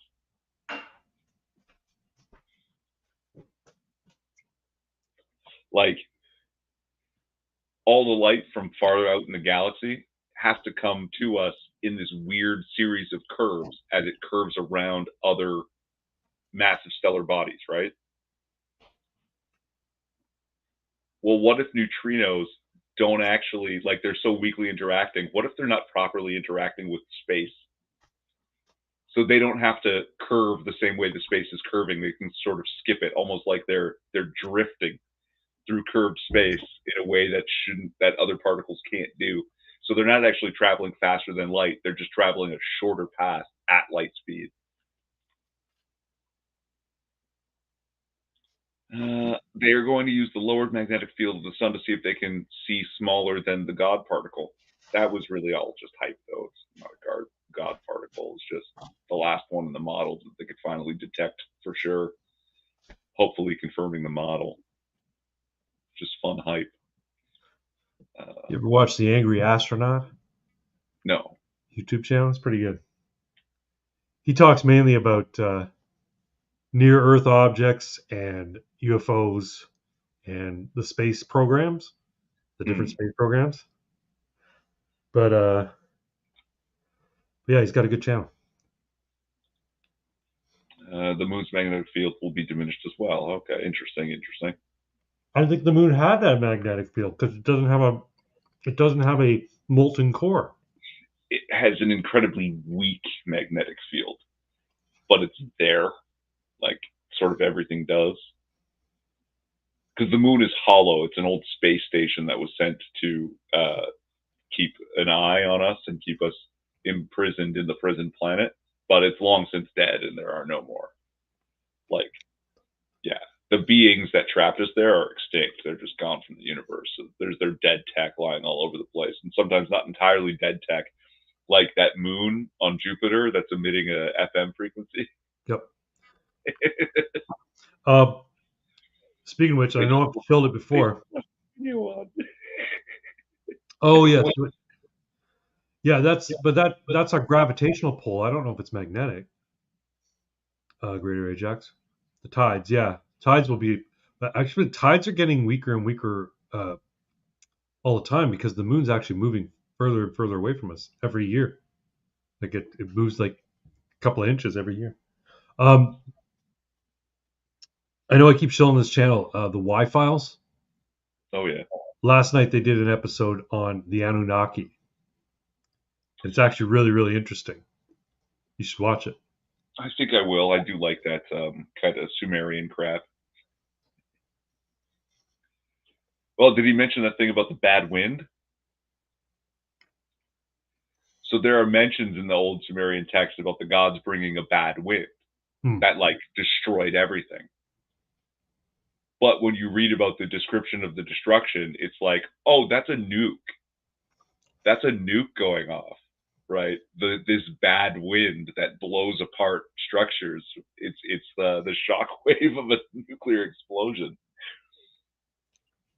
That's a bad wind, all right.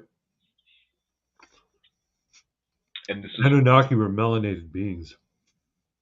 Beat the lizard people by staring at the eclipse. Anunnaki were melanated beings. Yeah, I saw that bit. And what, they need the gold to like cleanse their atmosphere or whatever's wrong with it? That's right. They need to aerosolize gold to clean their atmosphere up. And they don't. Apparently, gold is pretty rare, and which makes sense because it's only found in supernovas, right? It's created by supernovas. Fusion yeah, of like hydrogen. it only exists in the heart of stars, and then wherever those stars explode and spill the goods, right? So Yeah, it's a nuclear. It's a byproduct of the nuclear fusion associated yeah, with supernova. Yeah. yeah, it's definitely one of the heaviest metals Yeah. created in the furnace of the star, right? Like there's very little of it.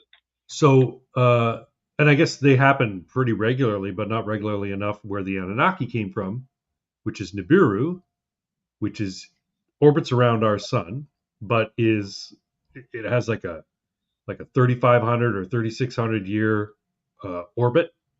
Takes forever for it to like get around the sun, and is only close to us within certain times. So I And actually have another theory about that they're wrong. well, this is the story they were telling last night. This is the reason. I guess a guy wrote the story about wrote a thing down about Anunnaki and saying this is I've the seen real the orbit. Why the orbit seems weird. Because if they had a 3,500 year orbit around the sun outside what we consider to be the extent of our solar system beyond the Oort cloud, they would just die. They would freeze to death. They'd be at like 1 Kelvin for most of the time. You'd think, right? But apparently they're not, because they're such an advanced species. They couldn't get there if they spent 3,400 years away from the sun and 100 years near it. They'd never, like, life wouldn't happen there. I don't know what to tell you, man. I've got a fix for it. So when we look out in the galaxy and we see all these stars, right? More stars than not are in binary star systems. Okay. Like by the vast majority. It's like 85%. Right. We're missing a star. We just don't see it. It's a incredibly small, faint star that is in a binary system with our star called Sol. Right? It's like a red dwarf. And that star comes to a very close orbit with what we consider our solar system every 100 years, however long the orbit is for that star around our star. So when it's not near us, it's near the other star. Yes, their planet orbits that star and gets close enough every so often that they can actually travel, because it's not interstellar travel anymore. It's Right. close enough that it's a few years journey instead of 100 years journey. I don't know. Maybe that's the case. Or maybe they live on a planet where there's enough geothermal heat that they won't freeze to death. Even that, like they've got a couple of moons that put enough. They have enough gravitational force on the core, the molten core, that it's actually very, very hot, and the crust is thin enough that geothermal heat is what keeps them alive. They don't need. It's dark all the time, though. Yeah, but they might have evolved to be able to operate in the dark. And then be blind on our planet. Well, they'd have technology to protect their eyes, right? Apparently, they're very advanced beings, man. So what am I to say? I don't know. Okay, but yeah, go on. They need the gold. They need the gold to aerosolize it, put in the atmosphere to save their planet. And so what they did was they came to Earth before even Homo sapiens were around. So they come to Earth. They bring along a slave race they have called the Axizi or something like that. And they're the ones who are gonna have mine gold. Apparently, there was a huge uprising of these because the output was required to be quicker, because people back on Nibiru were so concerned about the end of their world coming. They're like, no, you need to mine more and more, quicker. And so eventually these slaves rose up against the Anunnaki, and part of the revolution, when the revolution got settled, they couldn't risk another revolution at the hands of the Ajizi, or whatever they're called. So, like, you know what? We've squashed them, but we can't just put them back in the mines, because they're just going to rise up again. So why don't we take these early primates, genetically modify them to become strong enough and smart enough to use tools, but we'll make sure that we put them docile enough that they'll be our slaves without an uprising. So then they upgraded the early primates into what would eventually become Homo sapiens. And then these that were Homo sapiens. So basically, the Homo sapiens became their worshipful amenable slave force. And no, they weren't Homo sapiens yet. There was some other. Homo sapiens arose when one of these. Maybe I can't remember now. I think what happened was the Anunnaki mated with the Homo sapien, which was No, supposed to no, be a ver, and they turned into like magical beings and shit. no. Don't they cross the chimpanzee with some of that slave race to give them the slave race qualities? But they're and that's why we have that one weird gene that doesn't look like it should be possible to evolve out of anything from the primates. Yeah.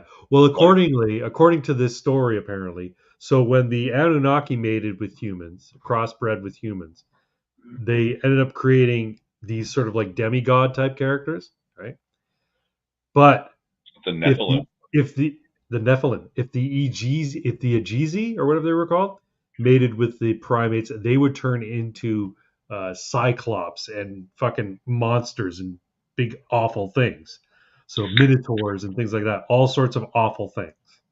Like any monster from myth is because these Agizi mated with humans. But Samson was Anunnaki. I guess so, yeah. I guess so, but like the fucking Kraken and shit, and Cyclops and Hydra, these were all offspring of humans and Agizi, or whatever the fuck they're called. Anyway, I highly recommend the YouTube channel called The Y Files. It's quite enjoyable, and they do stories about, conspiracy theories and cryptids and government cover-ups and all sorts of shit. It's really good. It's a really good channel. You know what? I'm going to cue it up so that I remember to watch it later because I'll forget even like 25 minutes from now after we end this stream. Yeah, It's we're just all called the Y Files. The Y Files, yeah. Okay. Oh, there it is. Anunnaki, makers of mankind. Yep. Okay. I mean, and like of all the cool conspiracies, I love me a cool conspiracy and shit. Sure, me too. The Anunnaki one is the biggest fucking bullshit. Like, what absolute garbage. None of it is actually mentioned in any of the Sumerian or Babylonian texts. That guy just made it up. He Yeah. made up the word Anunnaki. Yeah, exactly. But it's fucking cool. It's really cool. It's a really cool story, man. Like, if you want to say, look, the gods were aliens, okay, look, we're having a discussion. But like, he made up his own mythology. Yeah. he just reinvented it. Yeah, but essentially the gods were aliens. Is what his whole thing is. Essentially, the gods were aliens, and the Agizi were like they're the Greys. So when you look at pictures of them, they kind of look like reptilioid, but also humanoid, and they're really tall and shit. Yeah, And or maybe, also, why maybe they're the reptilioids. Maybe they're not the Greys. let's use these primates that routinely raid other primates' territories, pin them down, rip off their faces and genitals, and eat them, and then beat them to death. They'll be peaceful and amenable to our new form of slavery with just a couple of genetic tweaks. What? Huh? But the thing is, apparently, the reason that Homo sapiens were able to defeat Neanderthal was because the Anunnaki gave them the intelligence to do so.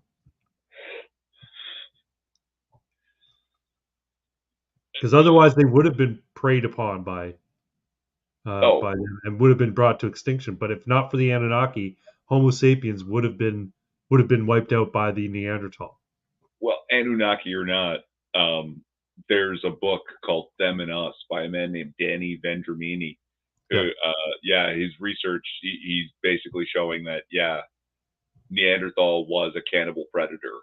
Yep. That after the Ice Age, like the ice started to recede, came out of the north and ended up in what we call the cradle of civilization, and just found these other primates that didn't have to live in this horrific, violent way that the Neanderthal did for 500,000 years, and they just started eating them. Yeah. It's a really interesting history of early humans and early primates. Yeah, it's creepy, right? That and apparently this cannibalizing, probably raping, probably enslaving. Went on for some 30,000 years until there was maybe only a few. It could be a few thousand, or even as little as a few hundred. What was basically now Cro-Magnon men. Yeah. And the only survivors would have been the absolutely most violent, most tribal, most cunning, most adaptive. And then they started going after. They turned the tide by developing a couple of weapons. Right. In particular, throwing weapons. Yep. Right. Because the one major difference between Neanderthal and Homo sapien is the power. All right. Neanderthal, incredibly powerful because their bones were curved. Yeah. But they weren't terribly agile. Because the bones were curved, they don't have a proper arm and gait for throwing. Yeah. So even though a Neanderthal child could grab a Cro-Magnon adult and probably beat them Hulk style, like, you know what I mean? Like overhead, just Hulk smash. They could throw spears at them. And what the hell is the name of that fucking weapon? I think it's called an aodal. Atlatl. Yes. Okay. You know exactly. Like a little spoon that throws the javelin, right? Yes. Extends the arm, essentially. Yeah. It just becomes an extra joint and vector for more power. And suddenly a sharp stick became a bullet that could kill Neanderthal from 50 feet away. Right. Yeah. There was a I saw a YouTube short. There was another modification that was made to throwing javelins or throwing spears or whatever, where basically they would use a piece of cordage and they would wrap it around the back part of the shaft, like the last third of the shaft of the thing, so that when you threw it and let the cordage go from your hand, it would spin it as it was coming out of your hand, and almost like you were rifling the little spear, and it would become more accurate. Very nice. Yeah, it's kind of cool, eh? You're also drilling the arrowhead on its way into. So there's that too. Yeah. That's pretty good. That's pretty good. I still need to get this book though, Them and Us, and read it, because when he started, people were like, "Nah, you're crazy. Neanderthals basically just like us." Like, I don't know, man. These are fucking teeth marks. It's teeth marks on these bones. Yep.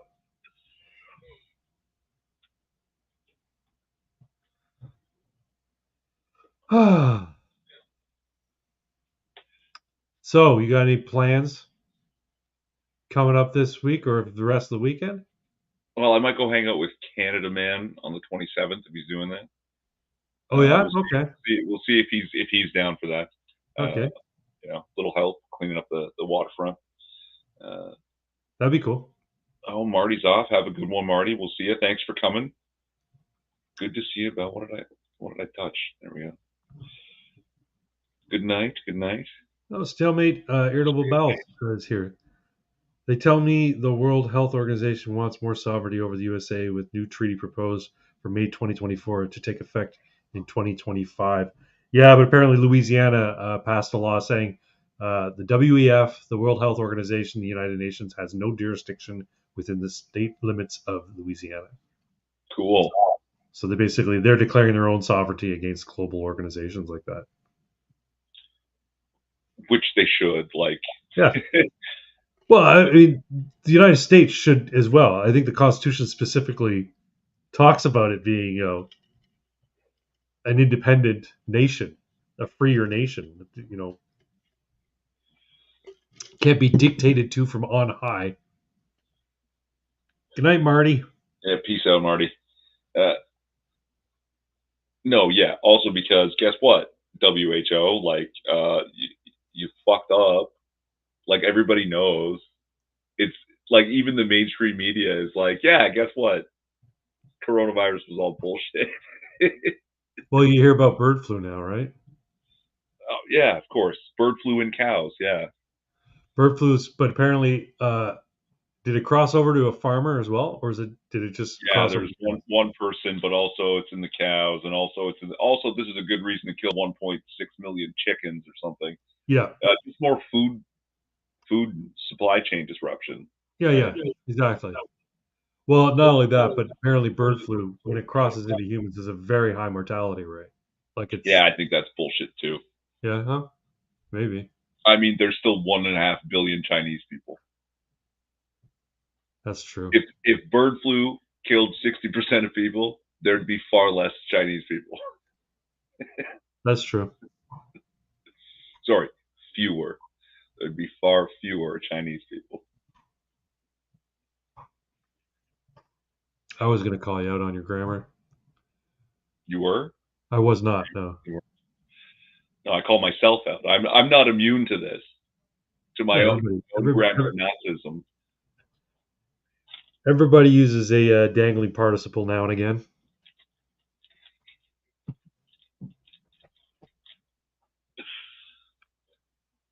So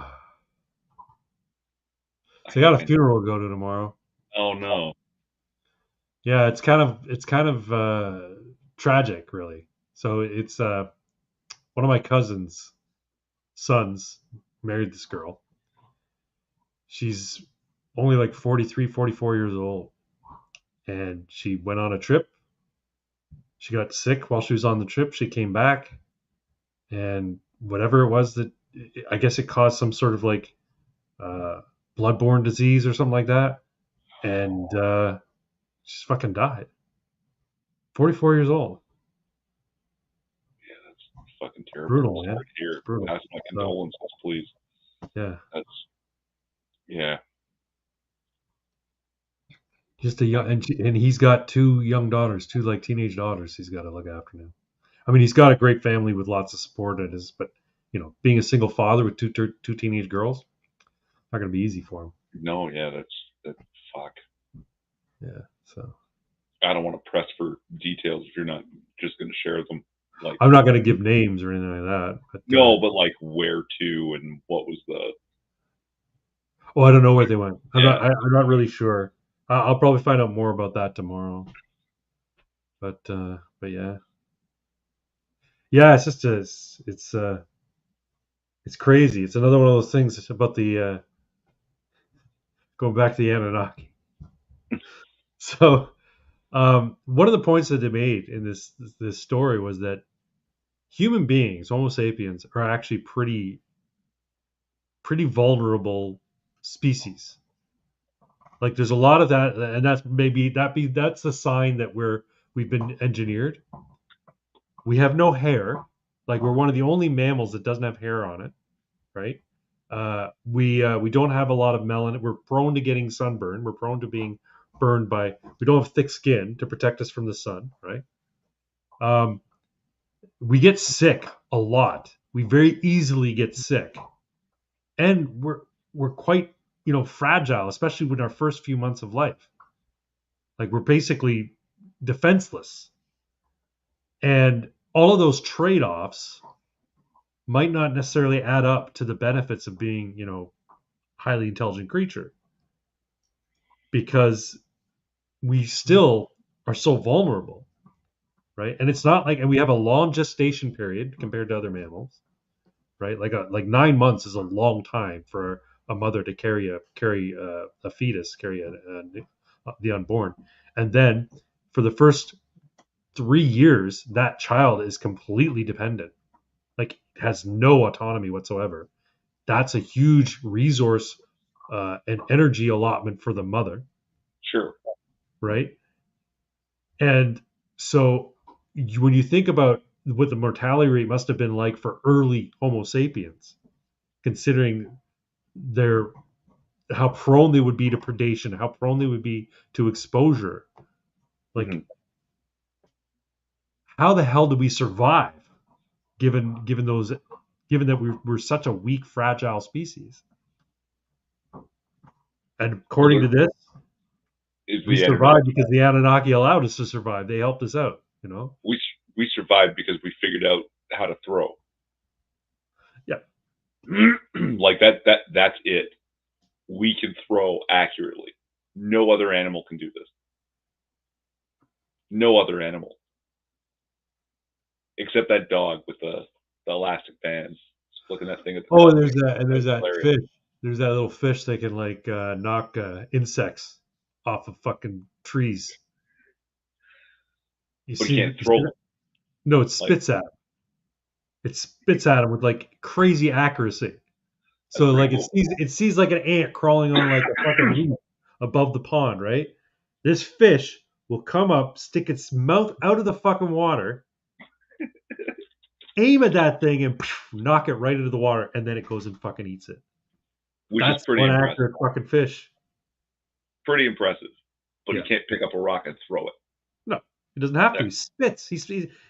His entire environment is rocks. He just fucking takes some rock into his mouth and fucking spits it. No. See, this is the difference between humans and other animals. You look and you go, oh my god, tigers have these enormous claws. Right. Crocodiles have these jaws that can crush a leg. Okay, so you're looking at an evolutionary arms race, right, of weapons. Yeah.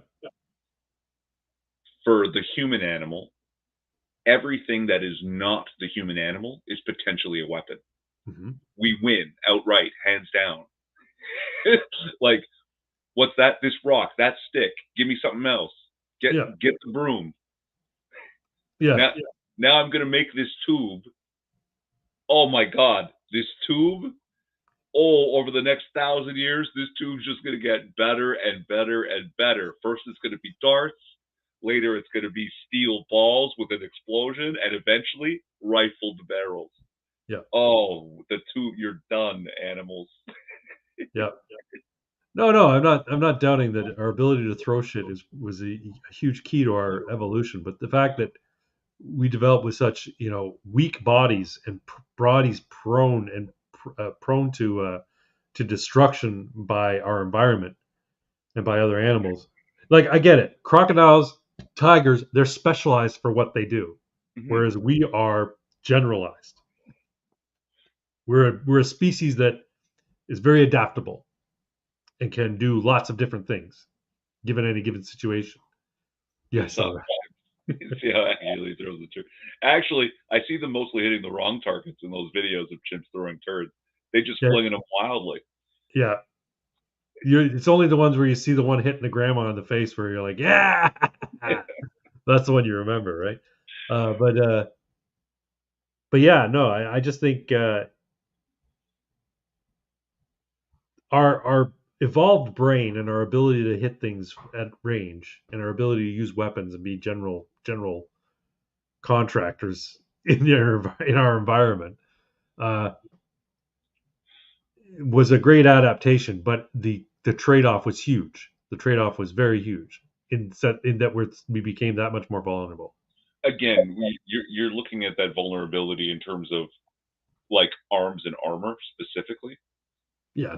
We have defensive and offensive adaptations, and I think the brain is an offensive and defensive adaptation, but it's not readily visible, right? Well, no, and it's also very prone to damage, right? So you're okay. So the physical adaptations that we have, all right, they're not the greatest, but they're among the greatest.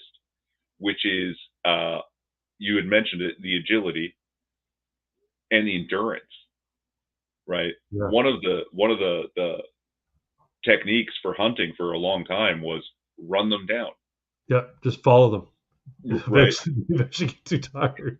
Yeah, isn't there a Simpsons episode that covers this where a caveman Homer is just running after this fucking animal for like days until finally the animal's just exhausted and is near collapse, and then Homer pops out and smashes it with a club, right? Yeah.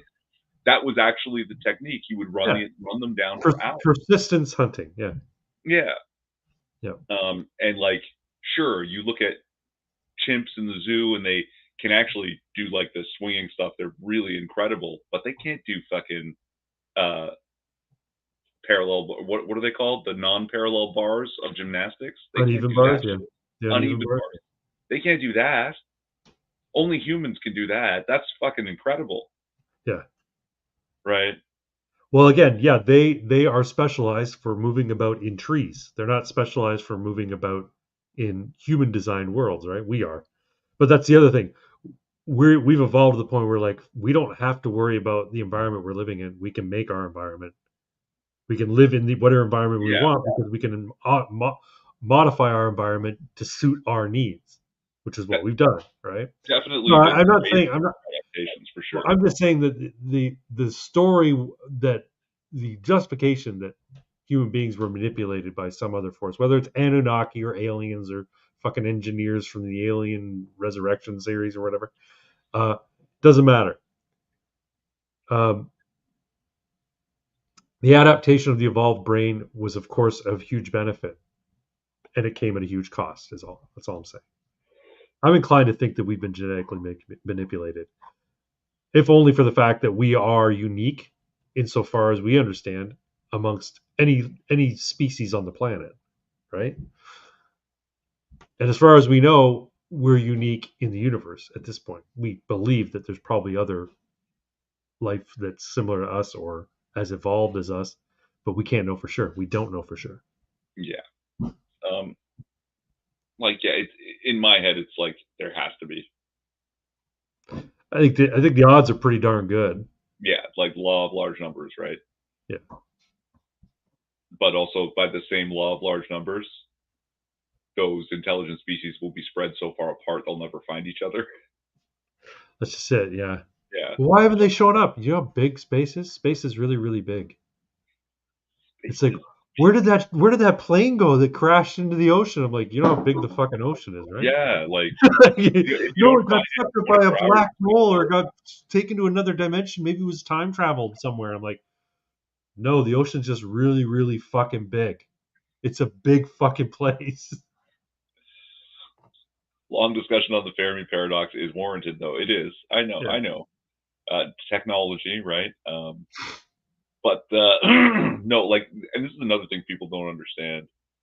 Like, oh, it's recyclable, and it's not biodegradable, so it'll never break down. That's not true. That's not true.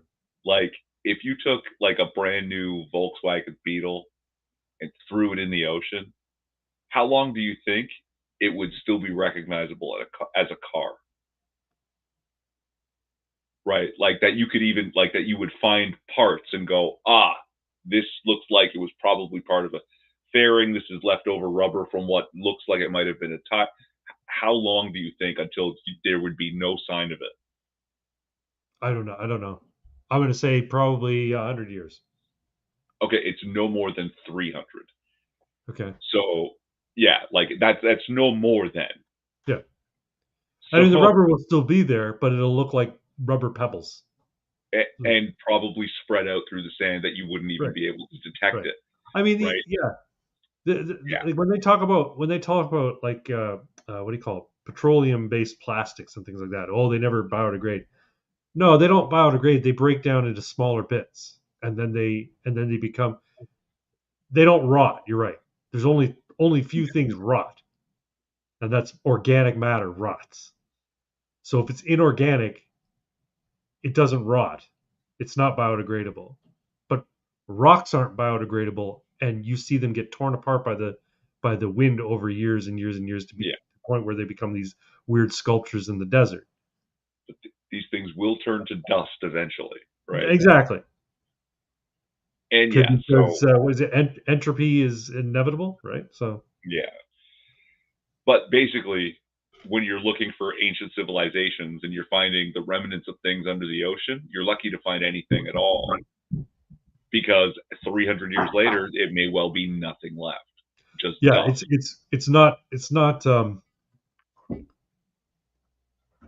It's not an accident that most of what we find when we find got buried underground. Mm-hmm. So it held its shape and didn't get blown away. Any pottery that got left on the ground when these civilizations died, that all got crumbled into dust. Which is one interesting thing about that Göbekli Tepe site. Yeah. I'm not pronouncing that right. Is that it looks like it was buried intentionally with the purpose of preserving it. Yeah. Yeah, to preserve That- the purposes of preserving it or to hide it, because the people who took over the area like, no, we want no sign of this because that's ancient mumbo jumbo, and we're not gonna honor it at all. You know, they're like, could be that too. But it also would have been right around the time of the big happening. The Younger Dryas. Yeah, where they like, if they were potentially as advanced or aware of certain cosmic events, right? They might have known that some catastrophe was coming and meant to save it, right? Because now they're finding more stuff like that. Yep. Right, in places that they just thought, well, this is a hill and there's trees growing on it. It's like, no, there's a structure under there. Yeah, This it's is a this big is fucking this is big fucking Viking 1,000-year-old. tomb that's been there for 1,000 years. Yeah. I want to give you an update on my fingernail. So Oh, it's yeah. slowly growing back. Nice. See if I can focus on that. I was gonna say, you just like giving us the finger, but you're doing it wrong. You're doing it sideways. It's the wrong finger anyway. Oh, Yeah, I don't know if it can focus. Anyway, no, we've seen it. Yeah, it did a good job. Yeah. that's my fingernail. It's coming back slowly. Apparently, it takes 4 to 6 months for a fingernail to grow back. Well, they're made of hair, basically, right? It's Yeah, keratin. keratin, right? It's keratin. Yeah. Well, sir, I don't know what you're thinking. It's midnight. Yeah, we're a few minutes over and been talking about aliens. Aliens, yeah. They're, All good.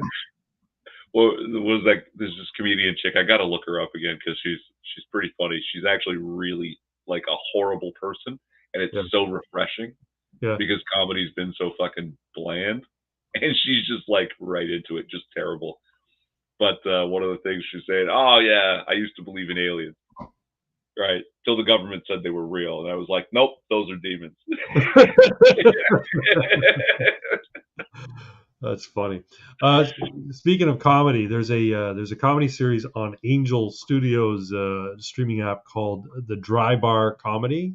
So basically, I think it's set in Oklahoma or Ohio or some shit, or Omaha, where certain bars are dry, or counties are dry, but it's a comedy club, and then these comics go on there and they do their comedy, and it's generally pretty tame. It's not blue. But some of the shit's fucking hilarious. Anyway, worth watching and worth downloading Angel Studios streaming app. I highly recommend it. The Wing Feather Saga is fucking lit, man. It is really good. You did a video on this, and you got me interested. What, and the app is called what again? Angel Studios. Just look up if you have a Roku TV, look up Angel on the apps, and you can download it. Okay. Utah, Mormons don't drink. That's right. Utah. And what is this? Angel Studios has Tuttle Twins and a series on Little David, like King David from the Bible, but younger, with some creative license. Yeah, I'm sure. Yeah. No, yeah, Tuttle Twins is good too. So Tuttle Twins is basically it's a kid show teaching about libertarianism and founding fathers and shit like that. It's pretty funny. It's not bad. I've seen a couple of the episodes. They're not bad. They have a website too. Yeah, you can stream it online, or you can download the app and stream. I do everything on my TV. It's a Roku TV, right. So I download any app I can get a hold of. But anyway, yeah, it's good. If you haven't watched the Wing Feather Saga, I highly recommend it. Season 2 just started, so I'll look into it. But that is the show then. So yeah, any closing thoughts or song lyrics? Yeah, I had one. What was I gonna sing or say? Jane says, I'm through with Sergio. He treats me like a rag doll. It's a great tune. It is a good tune. And I still can't. I'm still loving this one. I've got to look it up now. Bloody hell, I'm rapping bloody well. Elliot Page is not a male. Yep. Oh God. Okay, so we're out. Good night, everyone. Thanks for coming. We'll see you next week on Craig's channel. Hey, good. I'm an investor too, Greater Ajax. I've subscribed. I'm a guild member. Very nice. Very nice. Yeah. Sorry. Ammunition next week. That's or, right. or maybe a Friday night game stream on Craig's channel. We'll see. We'll see. See how I feel. Yeah. Peace out, everyone. Hail So long. Sigmar.